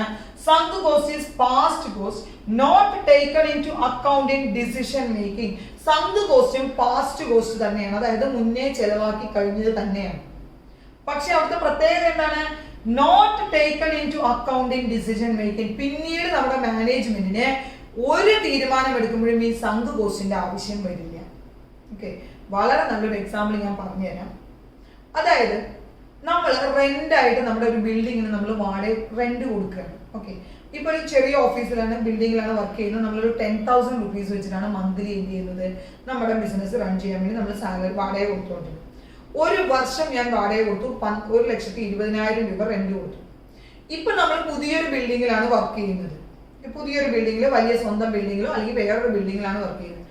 ഈ മുൻപ് കൊടുത്ത 1,20,000 രൂപ എന്ന റെന്റിന്റെ എമൗണ്ട് ഏതെങ്കിലും തരത്തിൽ നമ്മുടെ പുതിയ ബിസിനസ്സിനെ അല്ലെങ്കിൽ പുതിയ തീരുമാനം എടുക്കുമ്പോൾ ബാധിക്കാറുണ്ടോ? ഇല്ല. കാരണം എന്താണ്, അത് ചെലവായി പോയി, അത് മുങ്ങിപ്പോയി. സംഘം എന്ന് പറഞ്ഞാൽ ശരിക്കും പറഞ്ഞാൽ മുങ്ങിപ്പോയ ചെലവെന്നാണ്. അതെന്ത് ചെയ്തു, മുങ്ങിപ്പോയി, അത് കഴിഞ്ഞു, ഇനി അതിന്റെ ആവശ്യമേ ഇല്ല, അത് ഡിസിഷൻ മേക്കിങ്ങിൽ വരുന്നതേ ഇല്ല. ഓക്കെ, ഇനി അതുപോലെ തന്നെ ഇപ്പൊ നമ്മൾ നമ്മുടെ പ്രോഡക്റ്റ് ഓൺലൈനായിട്ട് പ്രോഡക്റ്റ് ഉണ്ടാക്കിയിട്ട് എന്ത് ചെയ്യണം, നമ്മൾ കൊറിയർ സർവീസ് ഓൺലൈനായിട്ട് സെയിൽ ചെയ്യണം. ഓക്കെ, നമുക്ക് അവിടെ എന്തൊക്കെ വരും, ഏതൊക്കെ സീസണിലാണ് നമുക്ക് വന്ന കോസ്റ്റുകൾ, അത് നമുക്ക് ഏതൊക്കെ സീസണിലാണ് കൂടുതൽ ചെലവായത്, അല്ലെങ്കിൽ നമ്മൾ റോ മെറ്റീരിയൽസ് പർച്ചേസ് ചെയ്ത്, അതൊക്കെ പിന്നീട് നമ്മുടെ ഫ്യൂച്ചർ ഡിസിഷൻ മേക്കിങ്ങിനെ ബാധിക്കും. കാരണം നമ്മൾ പറയാണ് ഓക്കെ മീറ്ററിന് 80 റുപ്പീസ് വരുമ്പോഴുള്ള പ്രോഡക്റ്റ് തുണി വെച്ചിട്ട് ഉണ്ടാക്കിയപ്പോൾ കസ്റ്റമർ കെയറിൽ കംപ്ലൈൻസ് വന്നിരുന്നു, അത് നമ്മുടെ ഡിസിഷൻ മേക്കിങ്ങിനെ ബാധിക്കും. കാരണം നമ്മൾ അടുത്ത തവണ പർച്ചേസ് ചെയ്യാൻ പോകുമ്പോൾ നമ്മൾ പറയും അയ്യോ 80യുടെ വേണ്ടാട്ടോ, ഒരു 100ഓ അല്ലെങ്കിൽ 110 ഉള്ള മീറ്ററിനുള്ള തുണി എടുത്തോളൂ, കാരണം 80യുടെ മെറ്റീരിയൽ വെച്ചപ്പോൾ കംപ്ലൈൻസ് വന്നിരുന്നു. നമ്മൾ ഭാവിയിലെ ഡിസിഷൻ മേക്കിംഗ് ഉപയോഗിച്ചു. എന്നാൽ നമ്മൾ ഓൺലൈൻ ആയിട്ട് ഇത് പാക്ക് ചെയ്ത് അയക്കാൻ വേണ്ടി കുറെ പാക്കിംഗ് അവേഴ്സ് വാങ്ങിയ ചെലവുണ്ട്. അതിന് നമ്മളെ വല്ല തരത്തിലും ബാധിക്കുന്നുണ്ടോ? അത് കഴിഞ്ഞു, ചെലവാക്കി തീർന്നു. നമ്മൾ അതിനുവേണ്ടി കൊറിയർ സർവീസിൽ കൊടുത്ത കാശുകൾ അതൊക്കെ കഴിഞ്ഞു. അതെല്ലാം എന്താണ്, സങ്ക് കോസ്റ്റ് ആണ്. സങ്ക് കോസ്റ്റ് പാസ്റ്റ് കോസ്റ്റ് തന്നെയാണ്. ഹിസ്റ്റോറിക്കൽ കോസ്റ്റ് പോലെ തന്നെ അത് പാസ്റ്റ് കോസ്റ്റ് ആണ്. പക്ഷെ സങ്ക് കോസ്റ്റിന്റെ പ്രത്യേകത എന്താണ്, പിന്നീടുള്ള ഡിസിഷൻ മേക്കിങ്ങിൽ സങ്ക് കോസ്റ്റ് ഒരു ഭാഗമാകുന്നതേ ഇല്ല കേട്ടോ. Sunk cost is past cost not taken into account in decision making. അതായത് നമ്മൾ പറഞ്ഞു കോസ്റ്റ് അക്കൗണ്ടിങ്ങിൽ തന്നെ നമ്മൾ കോസ്റ്റ് കാൽക്കുലേറ്റ് ചെയ്യുന്ന ഒക്കെ മാനേജ്മെന്റിനെ ഹെൽപ്പ് ചെയ്യാനാണ്. പക്ഷേ സങ്ക് കോസ്റ്റ് കാൽക്കുലേറ്റ് ചെയ്യുന്നതുകൊണ്ട് ഫ്യൂച്ചർ ഡിസിഷൻ മേക്കിങ്ങിൽ ഒരു കാര്യവും എന്ത് ചെയ്യുന്നില്ല, വരുന്നില്ല. Okay, sunk cost is the cost incurred in past, മുന്നേ ഉണ്ടായതാണ്. And it has no effect on future decision making. പിന്നീട് വരുന്ന ഭാവിയിൽ വരുന്ന തീരുമാനങ്ങളെ അത് എന്ത് ചെയ്യുന്നേയില്ല, ബാധിക്കുന്നതേ ഇല്ല. അപ്പൊ അതാണ് ഫ്യൂച്ചർ ഡിസിഷൻ മേക്കിംഗിൽ ബാധിക്കുന്നില്ല സങ്ക് കോസ്റ്റ്. റീപ്ലേസ്മെന്റ് കോസ്റ്റ് പേരിൽ തന്നെ ഉണ്ട്. എന്താണ്, റീപ്ലേസ് ചെയ്യാൻ വേണ്ടിയിട്ട് ഒരു നമ്മുടെ നിലവിലുള്ള ഒരു അസറ്റ് റീപ്ലേസ് ചെയ്യാൻ വേണ്ടിയിട്ട് നമുക്ക് വരുന്ന കോസ്റ്റ് ആണ് replacement cost. Replacement cost is the cost of replacement of an asset in the current market. നിലവിലുള്ളവരുടെ നമ്മൾ എന്ത് ചെയ്യണം, നമ്മുടെ ഒരു അസറ്റ് എന്ത് ചെയ്യണം, നമ്മൾ പുതിയ മെഷീനറിയിലോട്ട് മാറുകയാണ്, അല്ലെങ്കിൽ നമ്മുടെ വെഹിക്കിൾ നമ്മൾ ട്രാൻസ്പോർട്ടേഷന് വേണ്ടി വാങ്ങി വെച്ചിട്ടുള്ള വണ്ടി കുറെ കൂടി വലിയ വണ്ടിയിലോട്ട് മാറുകയാണ്. അത്തരത്തിൽ ഏതെങ്കിലും ഒരു അസറ്റ് റീപ്ലേസ് ചെയ്യാൻ വരുന്ന കോസ്റ്റ് ഇല്ലേ, അതാണ് റീപ്ലേസ്മെന്റ് കോസ്റ്റ്. റീപ്ലേസ്മെന്റ് കോസ്റ്റും ഫ്യൂച്ചർ കോസ്റ്റും നമുക്ക് പേരിൽ തന്നെ കിട്ടിയില്ലേ. കാരണം ഫ്യൂച്ചറിൽ സംഭവിക്കാൻ പോകുന്ന ലേറ്റർ ഡേറ്റിൽ വരാൻ പോകുന്ന ഫ്യൂച്ചർ കോസ്റ്റ് റീപ്ലേസ് ചെയ്യാൻ ആവശ്യമായത് റീപ്ലേസ്മെന്റ് കോസ്റ്റ്. പക്ഷെ സങ്ക് കോസ്റ്റും ഹിസ്റ്റോറിക്കൽ കോസ്റ്റും രണ്ടും പാസ്റ്റിൽ സംഭവിച്ചതാണ്. പക്ഷെ സങ്ക് കോസ്റ്റിന്റെ പ്രത്യേകത എന്താണ്, വളരെ ശ്രദ്ധിക്കണം, has no effect on future decision making. ഭാവിയിലെ ഡിസിഷൻ മേക്കിംഗിൽ അത് ബാധിക്കുന്നതേ ഇല്ല എന്നാണ് പറയുന്നത്. അടുത്തത് നോക്കൂ, കോസ്റ്റ് സെന്റർ. ഈ കോസ്റ്റ് സെന്ററും കോസ്റ്റ് യൂണിറ്റും ഒക്കെ പഠിക്കാനുണ്ട്. കോസ്റ്റ് സെന്റർ എന്ന് പറയുമ്പോൾ നമ്മൾ പ്രോഫിറ്റ് സെന്ററും കൂടി അറിഞ്ഞിരിക്കുക. അതായത് ഒരു ഫേമില് ഒരു ഫേമിൽ പല പല ഡിപ്പാർട്ട്മെന്റ്, പല പല സെക്ഷൻസ്, പല പല സെന്റേഴ്സ് ഉണ്ടെന്ന് പറയും. പ്രോഫിറ്റ് സെന്റർ പറഞ്ഞാൽ എന്താ അറിയോ, ഏതെന്നാണോ കമ്പനിക്ക് പ്രോഫിറ്റ് ഉണ്ടാവുന്നത് അതിനെയാണ് നമ്മൾ പ്രോഫിറ്റ് സെന്റർ എന്ന് പറയുന്നത്. അതായത് മിക്കവാറും എന്താണ്, പ്രൊഡക്ഷൻ യൂണിറ്റ് ആയിരിക്കും നമുക്ക് പ്രോഫിറ്റ് കൊണ്ടുവരിക അല്ലേ. പക്ഷെ ഒരു ഫേമിൽ പ്രൊഡക്ഷൻ യൂണിറ്റ് മാത്രമാണ് ഉണ്ടാവുക. അവിടെ അക്കൗണ്ടിങ് സെക്ഷൻ ഉണ്ടാവില്ലേ, അവിടെ കസ്റ്റമർ കെയർ ഉണ്ടാവില്ലേ, അവിടെ സെക്യൂരിറ്റി കാര്യങ്ങൾ ഉണ്ടാവില്ലേ. അപ്പൊ അതൊക്കെ എന്താണ്, അതൊക്കെ കോസ്റ്റ് സെന്റർ ആണ്. അവിടെയൊക്കെ ഈ ബിസിനസ്സിൽ നിന്നുള്ള കോസ്റ്റ്, ഈ പ്രൊഡക്ഷനിൽ നിന്ന് വരുന്ന കോസ്റ്റ് അവിടേക്കൊക്കെ പോകുന്നില്ലേ. അതായത് ഡയറക്റ്റ് ആയിട്ട് എന്ത് ചെയ്യുന്നില്ല, കോസ്റ്റ് സെന്റേഴ്സ് കമ്പനിയുടെ ബിസിനസ്സിനെയോ കമ്പനിയുടെ പ്രൊഡക്ഷനെയോ ഡയറക്റ്റ് ആയിട്ട് എന്ത് ചെയ്യുന്നില്ല, എഫക്ട് ചെയ്യുന്നേ ഇല്ല. പക്ഷെ കമ്പനിയിൽ നിന്ന് അവിടെ എന്ത് ചെയ്യുന്ന, ഫേമിൽ നിന്ന് അവിടെ കോസ്റ്റ് എന്ത് ചെയ്യുന്നുണ്ട്, നമ്മൾ ചെലവാക്കുന്നുണ്ട്. പക്ഷെ ഇൻഡയറക്ട്ലി അത് എന്തിനു വേണ്ടി തന്നെയാണ് വർക്ക് ചെയ്യുന്നത്. ഇപ്പൊ റിസർച്ച് ഡിപ്പാർട്ട്മെന്റ് ആക്ച്വലി എന്തിനു വേണ്ടിയിട്ടാണ് വർക്ക് ചെയ്യുന്നത്, നമ്മുടെ പ്രൊഡക്ഷൻ ഇംപ്രൂവ് ചെയ്യാൻ വേണ്ടിയിട്ടാണ്, അല്ലെങ്കിൽ ക്വാളിറ്റി ഇംപ്രൂവ് ചെയ്യാൻ വേണ്ടിയിട്ടാണ്. ആത്യന്തികമായിട്ട് അത് ഫേമിന് എന്ത് തന്നെയാണ്, വളരെ വലിയൊരു ലാഭമാണ്, ബെനിഫിറ്റ് ആണ്. പക്ഷേ നമുക്ക് നോക്കിക്കഴിഞ്ഞാൽ അത് പ്രോഫിറ്റ് സെന്റർ ആണോ, അല്ല. അവിടെ ചെലവ് മാത്രമേ ഉള്ളൂ, അവിടുന്ന് വരവൊന്നും ഉണ്ടാവില്ല. അവിടേക്ക് നമ്മൾ സ്റ്റാഫിന് കൊടുക്കുന്ന സാലറി, റിസർച്ചിന് കൊടുക്കുന്ന എമൗണ്ട്, അങ്ങനെ അവിടെ ചെലവ് മാത്രമാണ് വരുന്നത്. കോസ്റ്റ് സെന്റേഴ്സ് ആണ്. നോക്കൂ, cost center is a location, person or item of equipment for which cost may be ascertained. അതായത് നമ്മൾ കോസ്റ്റ് വിലയിരുത്തുന്ന, നമ്മൾ കോസ്റ്റ് നീക്കി വെക്കുന്ന ഒരു പേഴ്സൺ ആവാം, ഒരു ഐറ്റം ആവാം, ഒരു ഡിപ്പാർട്ട്മെന്റ് ആവാം, ഒരു സെക്ഷൻ ആവാം. ഇതിനെയൊക്കെ നമുക്ക് എന്തെന്ന് വിളിക്കാം, കോസ്റ്റ് സെന്റർ എന്ന് വിളിക്കാം. Cost centre is the smallest organizational sub-unit for which separate cost collection is attempted. അതായത് ഞാൻ പറയേ, ഇപ്പൊ അക്കൗണ്ടിങ് സെക്ഷൻ, കസ്റ്റമർ കെയർ, അതേപോലെ തന്നെ റിസർച്ച് യൂണിറ്റ്, ഇതൊക്കെ എന്താണ്, കോസ്റ്റ് സെന്റേഴ്സ് ആണ് ഒരു ബിസിനസ്സിലെ. പ്രോഫിറ്റ് സെന്റർ എന്ന് പറഞ്ഞാൽ ഡയറക്റ്റ് ആയിട്ട് പ്രോഫിറ്റ് ഉണ്ടാക്കി തരുന്നതായിരിക്കും പ്രോഫിറ്റ് സെന്റർ. അപ്പൊ പ്രോഫിറ്റ് സെന്റർ എപ്പോഴും പ്രൊഡക്ഷൻ യൂണിറ്റ് ആയിരിക്കണം. ഈ ഒരു പ്രൊഡക്ഷൻ നടക്കുന്നു, അവിടെ സെയിൽ നടക്കുന്നു, അവിടെ റിസോഴ്സസ് കൊണ്ടുവരുന്നു, അതിനെ നമ്മൾ പ്രോഡക്റ്റ് ആക്കി മാറ്റുന്നു, വിൽക്കുന്നു. അവിടെ നമുക്ക് പ്രോഫിറ്റ് സെന്ററിന്റെ ലാഭം ഉണ്ടാകുന്നുണ്ട്. പക്ഷെ അതിന് വേണ്ടി വർക്ക് ചെയ്യുന്ന, നമ്മുടെ കോസ്റ്റ് അസർട്ടൈൻ ചെയ്യേണ്ട, നമ്മൾ കോസ്റ്റ് മാറ്റി വെക്കേണ്ട മറ്റു സെക്ഷനുകളാണ് ഏത് നമ്മുടെ കോസ്റ്റ് സെന്റേഴ്സ് എന്ന് പറയുന്നത്. അടുത്തത് നോക്കൂ, cost unit. Cost unit is A unit of product or service or time in relation to which cost may be ascertained or expressed. നമ്മൾ കോസ്റ്റ് ഏത് യൂണിറ്റിലാണ് അത് എക്സ്പ്രസ് ചെയ്യുന്നത്, അത് ഓരോ മേഖലക്കനുസരിച്ച് എന്തായിരിക്കും, ഈ കോസ്റ്റ് യൂണിറ്റ് വേറെ വേറെ ആയിരിക്കും. നോക്കൂ, അതൊരു പ്രോഡക്റ്റിനനുസരിച്ച്, അല്ലെങ്കിൽ സർവീസിനനുസരിച്ച്, അല്ലെങ്കിൽ time in relation to which cost may be ascertained. Cost unit is the unit of output for which a separate cost is ascertained. അതായത് നമ്മൾ ഔട്ട്പുട്ടിന്, അതായത് ഓരോ യൂണിറ്റിനും ഏത് യൂണിറ്റിലാണ്, അല്ലെങ്കിൽ ഓരോ ഭാഗത്തിനും ഏത് യൂണിറ്റിലാണ് കോസ്റ്റ് കണ്ടെത്തുന്നത്, അല്ലെങ്കിൽ കോസ്റ്റ് അസർട്ടൈൻ ചെയ്യുന്നത് എന്നുള്ളതിനനുസരിച്ചാണ് എന്ത് ചെയ്യുന്നത്, കോസ്റ്റ് യൂണിറ്റ് പറയുന്നത്. കോസ്റ്റ് യൂണിറ്റ് ഓരോരോ സർവീസിനും ഓരോ തരത്തിലായിരിക്കും, ഓരോ പ്രോഡക്റ്റിനും എന്തായിരിക്കും, ഓരോ തരത്തിലായിരിക്കും കേട്ടോ. ഇപ്പൊ ഓട്ടോമൊബൈൽ പ്ലാന്റ് ആണ്, അവിടുന്ന് വരുന്ന യൂണിറ്റുകൾ എന്തായിരിക്കും, നമ്പേഴ്സിലായിരിക്കും പറയുക. 1000 കാർസ് അല്ലെങ്കിൽ 1000 ബൈക്സ് എന്നുള്ള ഒരു നമ്പേഴ്സിലായിരിക്കും പറയുക. സിമെന്റ് എന്താണ്, ടൺ ആയിട്ടാണ് പറയുക. 100 ടൺ സിമെന്റ് ഉൽപ്പാദിപ്പിക്കുന്നു, അല്ലാണ്ട് 2 കിലോ സിമെന്റ് ഉൽപ്പാദിപ്പിക്കുന്നു എന്നാണ് പറയുക, ടൺ കണക്കിനാണ് പറയുക. ട്രാൻസ്പോർട്ട് ആണ്, അതായത് വെഹിക്കിൾസ് ആണ്. ഒന്നുകിൽ കിലോമീറ്റർ കണക്കിനായിരിക്കും അത് പറയുക. അതായത് അതിന്റെ സർവീസ് 500 കിലോമീറ്റർ ആണ്, അല്ലെങ്കിൽ 500 പാസഞ്ചേഴ്സിന് വേണ്ടിയിട്ടാണ്.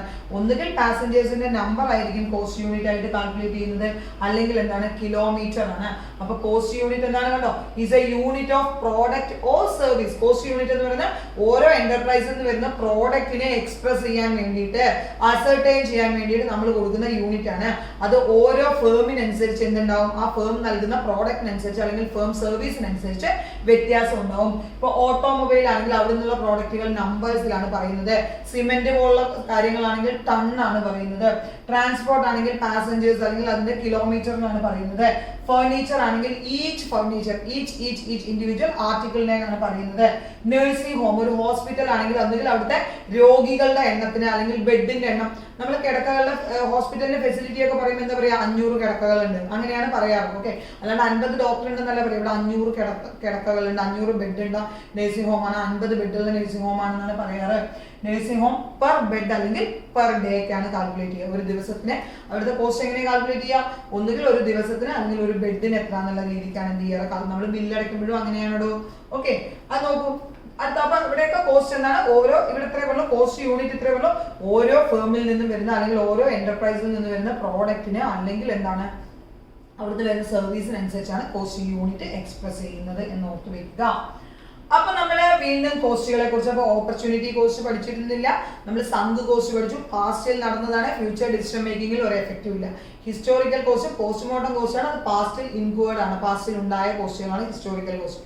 Future cost incurred at a later date, പിന്നീട് ഉണ്ടായേക്കാവുന്ന കോസ്റ്റുകളാണ് ഫ്യൂച്ചർ കോസ്റ്റ് എന്ന് പറയുന്നത്. റീപ്ലേസ്മെന്റ് കോസ്റ്റ് നമ്മൾ പറഞ്ഞു, റീപ്ലേസ് ചെയ്യാൻ വേണ്ടി ഒരു അസറ്റ് റീപ്ലേസ് ചെയ്യാൻ വേണ്ടിയിട്ടാണ് ഏത് വരുന്നത്, റീപ്ലേസ്മെന്റ് കോസ്റ്റ് വരുന്നത്. അടുത്തത് നോക്കൂ, ഓപ്പർച്യൂണിറ്റി കോസ്റ്റ്. ഒന്ന് മനസ്സിലാക്കേണ്ട കോസ്റ്റുകളാണ് ഈ ഓപ്പർച്യൂണിറ്റി കോസ്റ്റും നോഷണൽ കോസ്റ്റും. ഓപ്പർച്യൂണിറ്റി കോസ്റ്റ് എന്താണെന്നറിയോ, the value of benefit sacrifices in favor of an alternative course of action is opportunity cost. ഒന്നുമില്ല, നമ്മൾ നമ്മുടെ ഫേമിന് വേണ്ടിയിട്ട് നമ്മൾ ഇറങ്ങുമ്പോൾ അല്ലെങ്കിൽ എന്റർപ്രൈസ് കൊണ്ട് നടക്കുമ്പോൾ നമ്മൾ വേണ്ടാന്ന് വെക്കുന്ന ചില കാര്യങ്ങളുണ്ട്.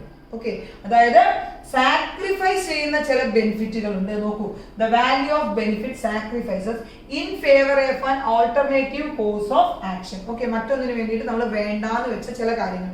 ഏറ്റവും ബെസ്റ്റ് എക്സാമ്പിൾ പറയുകയാണെങ്കിൽ നമ്മളൊരു ബിസിനസ്സിന് വേണ്ടിയിട്ട് ക്യാപിറ്റൽ ഇൻവെസ്റ്റ് ചെയ്യുമ്പോൾ പൈസയാണ് ഇൻവെസ്റ്റ് ചെയ്യുന്നത്. ഈ പൈസ നമുക്ക് ബാങ്കിൽ കൊണ്ടുപോയി FD ഇട്ടിരുന്നെങ്കിൽ നമുക്ക് കിട്ടാമായിരുന്ന ഒരു പലിശയുണ്ട്, അല്ലെ, നമുക്ക് കിട്ടുമായിരുന്ന ഒരു പലിശയുണ്ട്. അതാണ് നമ്മൾ എന്ത് ചെയ്യുന്നത്, ഒഴിവാക്കുന്നത്. അത് നമ്മുടെ ഓപ്പർച്യൂണിറ്റി, നമ്മൾ ആ ഒരു ബെനിഫിറ്റിനെയാണ് സാക്രിഫൈസ് ചെയ്യുന്ന ഓപ്പർച്യൂണിറ്റി കോസ്റ്റ്. ഇനി അതുപോലെ തന്നെ നമ്മുടെ ഓൺ ബിൽഡിങ്ങിലാണ്, നമ്മുടെ റെന്റിനൊന്നും എടുത്തില്ല, നമ്മുടെ ഓൺ ബിൽഡിങ്ങിലാണ് എന്ത് നടക്കുന്നത്, നമ്മുടെ ഫേം മുന്നോട്ട് പോകുന്നത്. ഈ ബിൽഡിംഗ് നമ്മൾ മറ്റൊരാൾക്ക് വാടകയ്ക്ക് കൊടുത്തിരുന്നെങ്കിൽ നമുക്ക് ലഭിക്കുമായിരുന്ന ഒരു റെന്റ് ഉണ്ട്, അതും നമ്മൾ സാക്രിഫൈസ് ചെയ്താണ്. അപ്പൊ അതെന്താണ്, ഓപ്പർച്യൂണിറ്റി കോസ്റ്റ് ആണ്. കോസ്റ്റ് കാൽക്കുലേറ്റ് ചെയ്യുമ്പോൾ നമ്മൾ ഇതൊക്കെ കാൽക്കുലേറ്റ് ചെയ്തിട്ടാണ് നമ്മുടെ പ്രോഡക്റ്റ് ഇറക്കാൻ പാടുള്ളൂ. അല്ലാണ്ട് എന്റെ ബിൽഡിംഗ് അല്ലേ അപ്പൊ റെന്റ് ഒന്നും വേണ്ടല്ലോ എന്നല്ല നമ്മൾ ഉദ്ദേശിക്കേണ്ടത്. റെന്റ് എത്രയാണ് നമ്മൾ കൊടുക്കാൻ ഉദ്ദേശിക്കുന്നത് അതും കൂടി നമ്മൾ കാൽക്കുലേറ്റ് ചെയ്തിട്ട് അതും കൂടി നമ്മുടെ പ്രോഡക്റ്റിന്റെ യൂണിറ്റ് വൈസ് ഡിവൈഡ് ചെയ്തിട്ട് ഓക്കെ റെന്റും കൂടെ കാൽക്കുലേറ്റ് ചെയ്യുമ്പോൾ ഇത്ര രൂപ വരും. ഇപ്പൊ നമ്മൾ ഒരാൾ വർക്ക് ചെയ്യണം ഫുൾ ടൈം, അവിടെ സാലറിയും കൂടെ നമ്മൾ എന്ത് ചെയ്യും, കാൽക്കുലേറ്റ് ചെയ്യണം. അതാണ് എന്ത്, ഓപ്പർച്യൂണിറ്റി കോസ്റ്റ്. അടുത്തത് cost which appears only in cost accounts is notional cost or imputed cost. സാങ്കല്പികമായ ചെലവുകളാണ്. സെയിം സാധനമാണോ, നമ്മുടെ ബിൽഡിങ്ങിലാണ് സ്ഥാപനം നടത്തുന്നത്, നമ്മൾ റെന്റ് ആർക്കും കൊടുക്കുന്നില്ല, പക്ഷെ നമ്മൾ കോസ്റ്റ് കാൽക്കുലേറ്റ് ചെയ്യുമ്പോൾ എന്ത് ചെയ്യും, റെന്റ് കാൽക്കുലേറ്റ് ചെയ്യും. സാങ്കല്പികമായിട്ടെങ്കിലും അത് കൊടുത്തു, കാരണം അപ്പൊ മാത്രമേ നമുക്ക് കോസ്റ്റ് എഫക്റ്റീവ് ആക്കാൻ പറ്റുള്ളൂ, അല്ലെങ്കിൽ അപ്പൊ മാത്രമേ നമുക്ക് പ്രോഫിറ്റ് കറക്റ്റ് ആയിട്ട് കിട്ടുള്ളൂ. അപ്പൊ അത്തരത്തിലുള്ളതാണ് notional cost or imputed cost, സാങ്കല്പികമാണ്. അതായത് ഒരു ബിസിനസ്സിന് ലീഗൽ എൻറ്റിറ്റി ഉണ്ട്, അതുകൊണ്ട് തന്നെ ക്യാപിറ്റൽ ഇൻട്രസ്റ്റ് തരണം പറഞ്ഞാൽ ബിസിനസ് എല്ലാം 1-ാം തീയതി ഇതാ നിങ്ങളുടെ ഇൻട്രസ്റ്റ് എന്ന് പറഞ്ഞാൽ എടുത്ത് തരുന്നുണ്ടോ, തരുന്നില്ല. പക്ഷെ നമ്മൾ ആ ഇൻട്രസ്റ്റ് എന്ത് ചെയ്യും, കാൽക്കുലേറ്റ് ചെയ്യും. ഇത്ര രൂപ ഇൻട്രസ്റ്റിൽ എന്ന് പറഞ്ഞിട്ട് കാൽക്കുലേറ്റ് ചെയ്യും. അത് ഒരു സാങ്കല്പികമായ എമൗണ്ട് മാത്രമാണ്, സത്യത്തിൽ ഓണറുടെ കയ്യിൽ തന്നെയല്ലേ ഇതിരിക്കുന്നത്. അപ്പൊ അതുകൊണ്ട് അത്രയും സാങ്കല്പികമായ കോസ്റ്റുകളാണ് notional cost or imputed cost എന്ന് പറയുന്നത്. അടുത്തത് നോക്കൂ, കൺവേർഷൻ കോസ്റ്റ്. കൺവേർഷൻ കോസ്റ്റ് വളരെ പേരിൽ തന്നെയുണ്ട്, കൺവേർട്ട് ചെയ്യാൻ ആവശ്യമായ cost. Cost of changing or converting direct material into partly or fully finished product. ഒരു മെറ്റീരിയലിനെ ഫിനിഷ്ഡ് പ്രോഡക്റ്റ് ആക്കി മാറ്റാൻ വരുന്ന കൺവേർഷൻ കോസ്റ്റുകളെയാണ് നമ്മൾ എന്ത് പറയുന്നത്, കൺവേർഷൻ കോസ്റ്റ് എന്ന് പറയുന്നത്. ആലോചിച്ച് നോക്കൂ, എൻ്റെ ടെക്സ്റ്റൈൽ ഷോപ്പിൽ നമ്മൾ ചുരിദാറാണ് പ്രൊഡ്യൂസ് ചെയ്യുന്നത്. നമ്മൾ റോ മെറ്റീരിയൽസ് ആയിട്ട് എന്ത് വാങ്ങിയിട്ടുണ്ട്, ധാരാളം തുണി വാങ്ങി വെച്ചിട്ടുണ്ട്. ഈ തുണി ഫിനിഷ്ഡ് പ്രോഡക്റ്റ് ആയ ചുരിദാറായി മാറണമെങ്കിൽ അവിടെ ഒരുപാട് ചെലവുകളില്ലടോ. നൂല് വാങ്ങണ്ടേ, മെഷീൻ വാങ്ങണ്ടേ, മെഷീൻ മെയിൻറ്റെയിൻ ചെയ്യണ്ടേ, വേജസ് കൊടുക്കണ്ടേ, അതേപോലെ തന്നെ കട്ട് ചെയ്യുന്ന വ്യക്തിക്ക് കൊടുക്കണ്ടേ, കത്രിക വാങ്ങണ്ടേ, ബട്ടൺ വാങ്ങണ്ടേ, സിബ് വാങ്ങണ്ടേ, അങ്ങനെ അങ്ങനെ അങ്ങനെ ഒത്തിരി കാര്യങ്ങൾ വാങ്ങണം. ഇതൊക്കെ ഈ ഒരു റോ മെറ്റീരിയൽ ആ ഒരു ഫിനിഷ്ഡ് പ്രോഡക്റ്റ് ആയി മാറാൻ വരുന്ന കോസ്റ്റുകളാണ്. അതാണ് കൺവേർഷൻ കോസ്റ്റ് എന്ന് പറയുന്നത്. അപ്പൊ എന്താണ് റീപ്ലേസ്മെന്റ് കോസ്റ്റ് എന്തായിരുന്നു? ഒരു ഫിക്സഡ് അസറ്റ് റീപ്ലേസ് ചെയ്യാൻ വേണ്ടി വരുന്ന കോസ്റ്റ് ആണ് replacement cost. Conversion cost raw material finished ഗുഡായി മാറാൻ, അത് partially or fully finished product ആയി മാറാൻ വേണ്ടി വരുന്ന ചെലവാണ് കൺവേർഷൻ കോസ്റ്റ് എന്ന് പറയുന്നത്. അടുത്തത് ടാർഗറ്റ് കോസ്റ്റ്. പേരിൽ തന്നെ target. Target cost is defined as a product cost estimate derived from a competitive market price. അതായത് നമ്മൾ ഭയങ്കര കോമ്പറ്റീഷൻ ഉള്ള ഒരു ഫീൽഡിൽ സോപ്പ് ഉണ്ടാക്കാനാണ് ഇറങ്ങുന്നതെങ്കിൽ നമുക്കറിയാം മാർക്കറ്റിൽ ഇഷ്ടം പോലെ സോപ്പുകൾ കിട്ടാൻ. അപ്പൊ അവരോട് മുട്ടി നിൽക്കണമെങ്കിൽ നമ്മൾ ഉദ്ദേശിക്കുന്ന ഒരു കോസ്റ്റിൽ നമ്മുടെ പ്രോഡക്റ്റ് എന്ത് ചെയ്യാൻ കഴിയണം? ഇറക്കാൻ കഴിയും. അപ്പൊ ആ നമ്മൾ ഒരു ഉദ്ദേശിച്ച് വെച്ച ഒരു എസ്റ്റിമേറ്റ് ചെയ്ത് വെച്ചൊരു കോസ്റ്റ് ഉണ്ട്, അതാണ് എന്ത്? Target cost. ഓക്കെ, അപ്പൊ നമ്മള് കറി പൗഡറാണ് നമ്മൾ ഇറക്കാം, നമ്മൾ മുളക് പൊടി അല്ലെങ്കിൽ വേണ്ട നമ്മൾ സാമ്പാർ പൊടിയാണ് വിൽക്കുന്നത് വിചാരിച്ചു, ഉണ്ടാക്കുന്നത് വിചാരിച്ചു. നമ്മൾ മാർക്കറ്റിനെ കുറിച്ച് പഠിക്കും. സ്വാഭാവികമായും ഏതൊരു ബിസിനസ്സിൽ ഇറങ്ങുമ്പോഴും മാർക്കറ്റിനെ കുറിച്ച് എന്തെങ്കിലും നല്ലോണം പഠിക്കും. മാർക്കറ്റിനെ കുറിച്ച് പഠിക്കുമ്പോൾ നമുക്കറിയാം, നമ്മൾ നോക്കുമ്പോൾ എല്ലാവരുടെയും 100 ഗ്രാമിന് 34 രൂപ, 35 രൂപ, 36 രൂപയാണ് അവിടുത്തെ MRP ഇട്ടിരിക്കുന്നത്. അപ്പൊ നമുക്കറിയാം, നമ്മളൊരു ആസ് എ ബിസിനസ് നടത്തുന്ന വ്യക്തി എന്നുള്ളത് നമുക്കറിയാം, നമ്മളൊരു 20 രൂപയ്ക്ക് ഇത് ഉണ്ടാക്കിയെടുക്കാൻ കഴിഞ്ഞാലേ നമുക്ക് എന്ത് ചെയ്യാൻ പറ്റൂ? ഇവരോട് മത്സരിച്ച് 33, 34 വിൽക്കാനായിട്ട് പറ്റുകയുള്ളൂ. നമ്മൾ ഫിക്സ് ചെയ്തൊരു കോസ്റ്റാണ് 100 ഗ്രാം സാമ്പാർ പൊടി ഉണ്ടാക്കാൻ എത്ര രൂപ? 20 രൂപ. Target cost. ടാർഗറ്റ് ഫിക്സ് ചെയ്യുന്നു. Is defined as a product cost. ഒരു പ്രോഡക്റ്റിന്റെ കോസ്റ്റ് ആയിട്ട് ഡിഫൈൻ ചെയ്യുന്നു. Estimate derived from a competitive market price. Competitive market price, ഒരു കോമ്പറ്റീഷനും ഇല്ലാണ്ട് നമ്മളൊരു പുതിയ പ്രോഡക്റ്റ് ലോഞ്ച് ചെയ്യുന്നു. അവിടെ നമുക്ക് ടാർഗറ്റ് ഫിക്സ് ചെയ്യേണ്ട ആവശ്യമില്ല. കാരണം അവിടെ എത്രയാണോ നമുക്ക് ചെലവ് വരുന്നത് അതിനനുസരിച്ച് നമുക്ക് ലാഭം എടുത്തിട്ട് എന്ത് ചെയ്യാൻ പറ്റും? വിൽക്കാനായിട്ട് പറ്റും. അവിടെ പുതിയതായിട്ടാണ്, നമ്മൾ ലോകത്ത് ആരും ഉണ്ടാക്കാത്ത പുതിയൊരു പ്രോഡക്റ്റ് ആണ് ഉണ്ടാക്കുന്നതെങ്കിൽ അത്രയും പ്രശ്നമേ ഇല്ല. നമ്മളാണ് ഉണ്ടാക്കുന്നത്, നമുക്ക് നമ്മുടെ ആവശ്യത്തിനനുസരിച്ച് അല്ലെങ്കിൽ കൂടുതൽ സെയിലിനനുസരിച്ച് നമുക്ക് കോസ്റ്റ് എന്ത് ചെയ്യാൻ പറ്റും? അഡ്ജസ്റ്റ് ചെയ്യാൻ പറ്റും. അതിനനുസരിച്ച് അവിടെ കാൽക്കുലേറ്റ് ചെയ്യാം. പക്ഷെ ഒരു competitive market field target price ആവശ്യമുണ്ട്. അടുത്തത് ഡെവലപ്മെന്റ് കോസ്റ്റ്. പേരിൽ തന്നെയുണ്ട്, ഡെവലപ്മെന്റിന് വേണ്ടിയിട്ട്, അതായത് ഒരു പുതിയ പ്രോഡക്റ്റ് ആയി മാറാൻ വേണ്ടിയിട്ട് ഉള്ളതിന്റെ കുറച്ച് ഡെവലപ്മെന്റ്സ് കൊണ്ടുവരാൻ വേണ്ടിയിട്ടൊക്കെ നമ്മൾ സ്പെൻഡ് ചെയ്യുന്ന കോസ്റ്റാണ് development cost. The additional cost incurred in connection with the production of a new product or the manufacture of product under improved method. Okay, അതായത് ഒന്നുകിൽ ഒരു പുതിയ പ്രോഡക്റ്റ് കൊണ്ടുവരാൻ, അല്ലെങ്കിൽ ഉള്ള പ്രോഡക്റ്റിനെ ഒന്ന് ഇംപ്രൂവ് ചെയ്ത്, അല്ലെങ്കിൽ മെത്തേഡുകൾ ഇംപ്രൂവ് ചെയ്യാൻ വേണ്ടി പുതിയ മെഷീനറി കൊണ്ടുവരാൻ വേണ്ടിയിട്ട്. അല്ലെങ്കിൽ ഇപ്പൊ നമുക്കറിയാം അല്ലെ, വാഹനങ്ങളൊക്കെ എപ്പോഴും BS4 ആയിരുന്നു, പിന്നീട് BS5, പിന്നീട് BS6 മാറി. അതേപോലെ തന്നെ ഇപ്പൊ ഫോണുകൾ വാങ്ങുമ്പോൾ മുൻപ് 3G മാത്രമായിരുന്നു, ഇപ്പൊ 4G വന്നു, ഇപ്പൊ 5G ഫോണുകൾ വന്നു. ഇത് പുതിയതിലോട്ട് മാറുന്നതിന് വേണ്ടി ഡെവലപ്പ് ചെയ്യാൻ വേണ്ടിയിട്ട് എന്ത് വരും? Development cost. അതാണ് ഡെവലപ്മെന്റ് കോസ്റ്റ് എന്ന് പറയുന്നത്. അഡീഷണൽ കോസ്റ്റ് ആണ്. കാരണം നമ്മളിപ്പോ 4G ഫോൺ ഇറക്കിക്കൊണ്ടേയിരിക്കുന്നുണ്ട്, നമുക്ക് 5Gയിലോട്ട് മാറണം, അതൊരു അഡീഷണൽ കോസ്റ്റ് ആണ്. Incurred in connection with the production of a new product. ഒരു പുതിയ പ്രോഡക്റ്റ് കൊണ്ടുവരാനാവാം. അതല്ല എങ്കിൽ manufacture of A product under improved method, പുതിയ ടെക്നോളജികളിലൂടെ. ഇവിടെ റീപ്ലേസ് ചെയ്തിട്ടില്ല, ഇവിടെ നമ്മൾ എന്ത് ചെയ്യണം? ഇംപ്രൂവ് ചെയ്യുകയാണ്, അല്ലെങ്കിൽ പുതിയ പ്രോഡക്റ്റ് കൊണ്ടുവരണം. അപ്പൊ ഡെവലപ്പ് ചെയ്യണം. അപ്പൊ ഡെവലപ്മെന്റ് കോസ്റ്റ്. റീപ്ലേസ് ചെയ്യണമെങ്കിൽ എന്തായി? റീപ്ലേസ്മെന്റ് കോസ്റ്റ് ആയി. നോക്കൂ, അടുത്തത് ഷട്ട് ഡൗൺ കോസ്റ്റ്. മുമ്പ് എക്സാമിന് ചോദിച്ചിട്ടാണ്, ഒന്ന് ശ്രദ്ധിക്കണം. Shut down cost, cost which continues to occur even after shutting down the plant or temporary stoppage of production is shut down cost. Shut down cost ഇപ്പോൾ ഈ lockdown പീരീഡിൽ എല്ലാവർക്കും മനസ്സിലാവും എന്താ ഷട്ട് ഡൗൺ കോസ്റ്റ് എന്ന് വെച്ചാൽ. താൽക്കാലികമായിട്ടോ അല്ലെങ്കിൽ കുറച്ച് കാലത്തേക്ക് നമ്മുടെ ഫേം എന്ത് ചെയ്യുകയാണ്? നിന്ന് പോവുകയാണ്. പക്ഷെ അപ്പോഴും നമ്മൾ അവിടെ കുറേ കോസ്റ്റ് നമുക്ക് വന്നുകൊണ്ടേയിരിക്കും. എന്നാൽ ശരി, ഇനി ഫേം മിണ്ടാണ്ട് കൂട്ടി വീട്ടിലിരിക്കാന്ന് പറഞ്ഞാൽ പറ്റില്ല. നമ്മൾ റെന്റ് കൊടുക്കുന്ന ബിൽഡിംഗ് ആണെങ്കിൽ റെന്റ് കൊടുത്തുകൊണ്ടേ ഇരിക്കേണ്ടി വരും. നമ്മൾ ഇൻഷുറൻസ് അടയ്ക്കേണ്ടി വരും അല്ലേ? കാരണം നമ്മുടെ ഗോഡൌണിലെ മെഷീനറിക്ക് എന്തെങ്കിലും കംപ്ലൈന്റ് പറ്റിയ, അല്ലെങ്കിൽ അവിടെ ഒരു തീപിടുത്തം ഉണ്ടായി, നമുക്ക് ഇൻഷുറൻസ് വേണ്ടേ? മാത്രമല്ല ഇൻഷുറൻസ് നമ്മളൊരു ലോങ് ടേമിന് 1 വർഷത്തേക്ക് വേണ്ടി അടച്ചിരുന്നു. അപ്പൊ ഇൻഷുറൻസ് നമുക്കൊരു ചെലവാണ്. CCTV അവിടെ വർക്ക് ചെയ്തുകൊണ്ടിരിക്കുന്നുണ്ടാവും. അല്ലെങ്കിൽ ഇപ്പൊ വേറെ എന്തെങ്കിലും നമുക്കൊരു ഫ്രീസർ ഒക്കെ ഉള്ള ഗോഡൌൺ ആണെങ്കിൽ കറണ്ട് ബില്ല് അവിടെ വന്നുകൊണ്ടേയിരിക്കും. സെക്യൂരിറ്റിയെ വെച്ചിട്ടുണ്ടാവും. സെക്യൂരിറ്റിയോട് ചേട്ടാ ഇനി പൂട്ടി കിടക്കല്ലേ, നിങ്ങളിവിടെ വേണ്ടാന്ന് നമുക്ക് പറയാൻ പറ്റുമോ? CCTV ഒക്കെ ഓഫ് ആക്കി വെക്കാൻ പറ്റുമോ? കറണ്ട് ഓഫ് ചെയ്തിടാൻ പറ്റുമോ? പറ്റില്ല. അവിടെയൊക്കെ നമുക്ക് എന്തുണ്ട്? ചെലവുകൾ വന്നുകൊണ്ടേയിരിക്കും. അതാണ് ഷട്ട് ഡൗൺ കോസ്റ്റ്. അതായത് താൽക്കാലികമായിട്ട് ഒരു ഫേം നിർത്തിയാലും നമുക്ക് എന്ത് ചെയ്യാൻ കഴിയില്ല? കുറച്ചു കൊണ്ടുവരാൻ പറ്റാത്ത ചില ചെലവുകളാണ് എന്ത്? Shut down cost. റെന്റ് ഒക്കെ ഷട്ട് ഡൗൺ കോസ്റ്റിന് ബെസ്റ്റ് എക്സാമ്പിൾ ആണ്. കാരണം നമ്മൾ പൂട്ടി കിടക്കാന്ന് പറഞ്ഞാലും റെന്റ് എന്ത് ചെയ്യേണ്ടി വരും? കൊടുക്കേണ്ടി വരും. കാരണം നമ്മുടെ പ്രോഡക്റ്റുകൾ അതിനുള്ളിൽ ഇരിക്കുന്നിടത്തോളം കാലം, നമ്മുടെ ഫേം അവിടെ വർക്ക് ചെയ്യുന്നിടത്തോളം കാലം നമ്മൾ എന്ത് ചെയ്യണം? റെന്റ് കൊടുക്കേണ്ടി വരില്ലേ?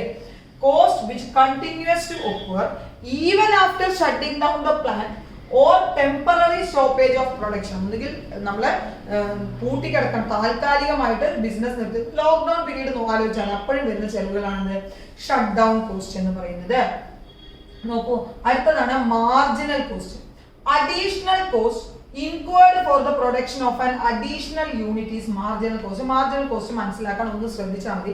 അതായത് ഇപ്പൊ നമ്മുടെ പ്രൊഡക്ഷൻ യൂണിറ്റിൽ നിന്ന് നമ്മൾ പ്രോഡക്റ്റുകൾ ഉണ്ടാക്കിക്കൊണ്ടേയിരിക്കുന്നു. ഇനി അതിൽ നിന്ന് വീണ്ടും കൂടുതലായിട്ട് അഡീഷണൽ യൂണിറ്റുകൾ പ്രൊഡ്യൂസ് ചെയ്യാൻ വേണ്ടി വരുന്ന ചെലവുകളാണ് മാർജിനൽ കോസ്റ്റ് എന്ന് പറയുന്നത്. നമ്മൾ ആദ്യമായിട്ട് ഒരു സാധനം പ്രൊഡ്യൂസ് ചെയ്യുന്ന ചെലവ് വരുമോ നമുക്ക് അഡീഷണൽ യൂണിറ്റ് പ്രൊഡ്യൂസ് ചെയ്യാൻ? വേണ്ട. കാരണം അപ്പൊ നമ്മുടെ വീട്ടില് നമ്മൾ സോപ്പ് ഉണ്ടാക്കുന്ന കമ്പനിയാണ്, എല്ലാ മെഷീനറിയും നമ്മൾ അവിടെ എന്ത് ചെയ്തിട്ടുണ്ടാവും? വാങ്ങി വെച്ചിട്ടുണ്ടാവും. പെർ മന്ത് 10,000 യൂണിറ്റ് ഉത്പാദിപ്പിക്കാൻ വേണ്ട എല്ലാ ഫെസിലിറ്റിയും നമുക്കുണ്ടാവും. സ്റ്റാഫ് ഉണ്ടാവും. 10,000 യൂണിറ്റ് ഉപയോഗിക്കും. നമുക്ക് എത്രയാണ് കറണ്ട് ബില്ല് വരുന്നത് നമുക്കൊരു കണക്കുണ്ടാവും. അതുപോലെ തന്നെ റോ മെറ്റീരിയൽസ് എത്രയാണ് നമ്മൾ പർച്ചേസ് ചെയ്തതെന്നൊരു കണക്കുണ്ടാവും. ഇനി അടുത്ത ഒരു യൂണിറ്റ് 10,001 അല്ലെങ്കിൽ അത് കുറച്ചൊരു 1000 യൂണിറ്റ് കൂടുതൽ അടിക്കാൻ വരുമ്പോൾ നമുക്ക് അഡീഷണൽ യൂണിറ്റിൽ നമുക്ക് വരുന്ന ചെലവുകൾ ഉണ്ടാവില്ലേ? പുതിയ മെഷീൻ വാങ്ങേണ്ടി വരുമോ? ഒരിക്കലും ഇല്ല. കാരണം ഉള്ള മെഷീൻ മതി. അതേപോലെ തന്നെ നമ്മൾ ആദ്യമായിട്ട് ഡിസൈൻ ചെയ്ത പോലെ പാക്കിംഗ് പേപ്പർ വീണ്ടും ഡിസൈൻ ചെയ്യേണ്ടി വരുമോ? വേണ്ട, അതേ പാക്കിംഗ് മതി. അതുപോലെ തന്നെ അത്തരത്തിലുള്ള കാര്യങ്ങളൊക്കെ സെയിം ആയിരിക്കില്ലേ? അത്തരത്തിൽ ഒരു അഡീഷണൽ യൂണിറ്റ് പ്രൊഡ്യൂസ് ചെയ്യാൻ വേണ്ടി വരുന്ന ചെലവാണ് മാർജിനൽ കോസ്റ്റ് എന്ന് പറയുന്നത്. Additional cost incurred for the production of an additional unit ആണ്. അവിടെ ഓൾറെഡി ഒരു യൂണിറ്റ് ഉണ്ട്. അപ്പൊ അതുകൊണ്ട് തന്നെ നമുക്ക് അഡീഷണൽ ആയിട്ട് അല്ലെങ്കിൽ ഓൾറെഡി നമ്മുടെ പ്രൊഡക്ഷൻ നടന്നുകൊണ്ടിരിക്കുന്നത്, അപ്പൊ അതിൽ നിന്ന് കൂടുതലായിട്ട് ഉത്പാദിപ്പിക്കാൻ നമുക്ക് എത്ര വേണ്ടി വരും? അതിനെയാണ് പറയുന്നത് മാർജിനൽ കോസ്റ്റ് എന്ന് പറയുന്നത്. അടുത്തത് ഡയറക്റ്റ് കോസ്റ്റ് ആണ്. ഡയറക്റ്റ് കോസ്റ്റ് എന്ന് പറഞ്ഞാൽ നേരിട്ട് വരുന്ന ചെലവുകൾ. നോക്കൂ, cost which can be clearly and easily traced or identified with a job or product. ഒന്നുമായി ബന്ധപ്പെട്ട് വരുന്ന നേരിട്ട് വരുന്ന എല്ലാ ചെലവുകളെയും നമുക്ക് എന്ത് പറയാൻ പറ്റും? ഡയറക്റ്റ് കോസ്റ്റ് എന്ന് പറയാൻ പറ്റും. ഡയറക്റ്റ് കോസ്റ്റ് നോക്കൂ, cost which are general nature and are not directly chargeable to a particular product, job or department is known as indirect cost. അതായത് ഡയറക്റ്റ് കോസ്റ്റ് എന്ന് പറഞ്ഞു കഴിഞ്ഞാൽ നമുക്ക് പറയാം പ്രൊഡക്ഷൻ യൂണിറ്റിൽ വർക്ക് ചെയ്യുന്ന അവർക്ക് കൊടുക്കുന്ന സാലറി ഡയറക്റ്റ് കോസ്റ്റ് ആണ്. വേജസ്, അതേപോലെ റോ മെറ്റീരിയൽസ് പർച്ചേസ് ചെയ്ത് ഡയറക്റ്റ് കോസ്റ്റ് ആണ് അല്ലെ. അപ്പൊ അതൊക്കെ ഡയറക്റ്റ് കോസ്റ്റ് ആണ്. എന്നാൽ എന്താണ് ഇൻഡയറക്റ്റ് കോസ്റ്റ് എന്ന് നോക്കൂ, cost which are general nature, പൊതുവായ സ്വഭാവമായിരിക്കും, and are not directly chargeable to a particular product. ഒരു പ്രോഡക്റ്റിന് വേണ്ടി മാത്രമായിട്ട് നമുക്ക് ആ കോസ്റ്റ് എന്ത് ചെയ്യാൻ പറ്റില്ല? മാറ്റി വെക്കാൻ പറ്റില്ല. ജോബോ ഡിപ്പാർട്ട്മെന്റ് ആണ് ഇൻഡയറക്റ്റ് കോസ്റ്റ്. ഞാൻ പറഞ്ഞുതരാം. ഇപ്പോൾ നമ്മൾ ഉണ്ടാക്കുന്ന നിറപറയുടെ കമ്പനി, നിറപറയുടെ അരിപ്പൊടി ഉണ്ടാക്കാൻ വരുന്ന ഡയറക്റ്റ് കോസ്റ്റുകൾ, അരി വാങ്ങുന്ന ചെലവ്, ആ സെക്ഷനിൽ വർക്ക് ചെയ്യുന്ന മെഷീന്റെ ചെലവ്, ആ സെക്ഷനിൽ വർക്ക് ചെയ്യുന്ന ജോലിക്കാരുടെ ചെലവ് അല്ലെ. എന്നാൽ നിറപറയുടെ മാനേജർക്ക് കൊടുക്കുന്ന സാലറി ഏത് പ്രോഡക്റ്റിന്റെ പേരിൽ എഴുതും? നിറപറ കറി പൗഡറിന്റെ പേരിൽ എഴുതുമോ? അതല്ല എങ്കിൽ പുട്ടുപൊടിയുടെ പേരിൽ എഴുതുമോ? ഏതിന്റെ പേരിൽ എഴുതും? ഇല്ല. ആ മൊത്തത്തിൽ ആ ഫേമിന് മാത്രമാണ് അത് ചെലവ്, അല്ലെങ്കിൽ അതിലെല്ലാത്തിനും കൂടിയാണ് അല്ലെ. ഇനി അവിടുത്തെ കസ്റ്റമർ കെയർ ഡിപ്പാർട്ട്മെന്റ് വർക്ക് ചെയ്യുന്നുണ്ടാവും. കസ്റ്റമർ കെയർ ഡിപ്പാർട്ട്മെന്റ് ഈ ഒറ്റ പ്രോഡക്റ്റിന് വേണ്ടിയിട്ടായിരിക്കും അല്ല, മൊത്തത്തിലുള്ള കസ്റ്റമർ കെയർ. റിസർച്ച് വിങ് നടക്കണം. റിസർച്ച് വിങ്ങിൽ കോമൺ ആയിട്ടുള്ള കുറെ റിസർച്ചുകൾ നടക്കണം. അല്ലെങ്കിൽ അവിടുത്തെ അക്കൗണ്ടിങ് സെഷൻ ഒരു കറക്റ്റ് ഒരു പ്രോഡക്റ്റ് അല്ല, അവിടെ മൊത്തമായിട്ട് മാറും. അപ്പൊ അത്തരത്തിൽ നമുക്ക് ഒരു പ്രോഡക്റ്റിന് വേണ്ടിയിട്ട് അല്ലെങ്കിൽ ഒരു ഡിപ്പാർട്ട്മെന്റ് അല്ലെങ്കിൽ ഒരു ജോബിന് ഡയറക്റ്റ് ആയിട്ട് തിരിക്കാൻ പറ്റാത്ത കോസ്റ്റുകൾ നമ്മൾ എന്ത് പറയും? ഇൻഡയറക്റ്റ് കോസ്റ്റ് എന്ന് പറയും. മാനേജറുടെ സാലറി ഒക്കെ കൊടുത്താൽ മതി, അത് ഇൻഡയറക്റ്റ് കോസ്റ്റ് ആണ്. അപ്പൊ ഡയറക്റ്റ് കോസ്റ്റ് എന്ന് പറഞ്ഞു കഴിഞ്ഞാൽ cost which can be clearly and easily trace. നമുക്ക് ക്ലിയർ ആയിട്ട് പറയാം അത് ഇന്ന സെക്ഷൻ എന്താണ് ഡയറക്റ്റ് കോസ്റ്റ് ആണ് കേട്ടോ. Traced or identified with a job or product, ആ പ്രോഡക്റ്റുമായി ബന്ധപ്പെട്ടതാണ്. പക്ഷെ ഇൻഡയറക്റ്റ് കോസ്റ്റ് നമുക്ക് ഒരിക്കലും അങ്ങനെ costs which are a general nature and are not directly chargeable to a particular product, ഒരു പ്രോഡക്റ്റിനെ മാത്രമായിട്ട് നമുക്കത് പറയാൻ പറ്റില്ല. Job or department is known as indirect cost. Cleaning സ്റ്റാഫുകളൊക്കെ അതുപോലെ തന്നെയാണ് ഇൻഡയറക്റ്റ് കോസ്റ്റിലാണ് വരിക. അടുത്തത് ഫിക്സഡ് കോസ്റ്റ്. നമുക്ക് മൊത്തത്തിൽ ഈ കോസ്റ്റുകളെ കുറിച്ച് പഠിച്ചിട്ട് എന്ത് ചെയ്യാം നോക്കാം. ഓരോ ടേമുകൾ ഇതൊക്കെ ഞാൻ പറയാം, എല്ലാം ടേമുകളാണ്. നമുക്ക് ഇനി ഓവർ ഹെഡും പ്രൈം കോസ്റ്റും ഒക്കെ നമ്മളിപ്പോൾ പഠിക്കും. ഇതെല്ലാം ജസ്റ്റ് ടേമുകൾ മാത്രം എന്ത് ചെയ്താൽ മതി? പഠിച്ചാൽ മതി കേട്ടോ.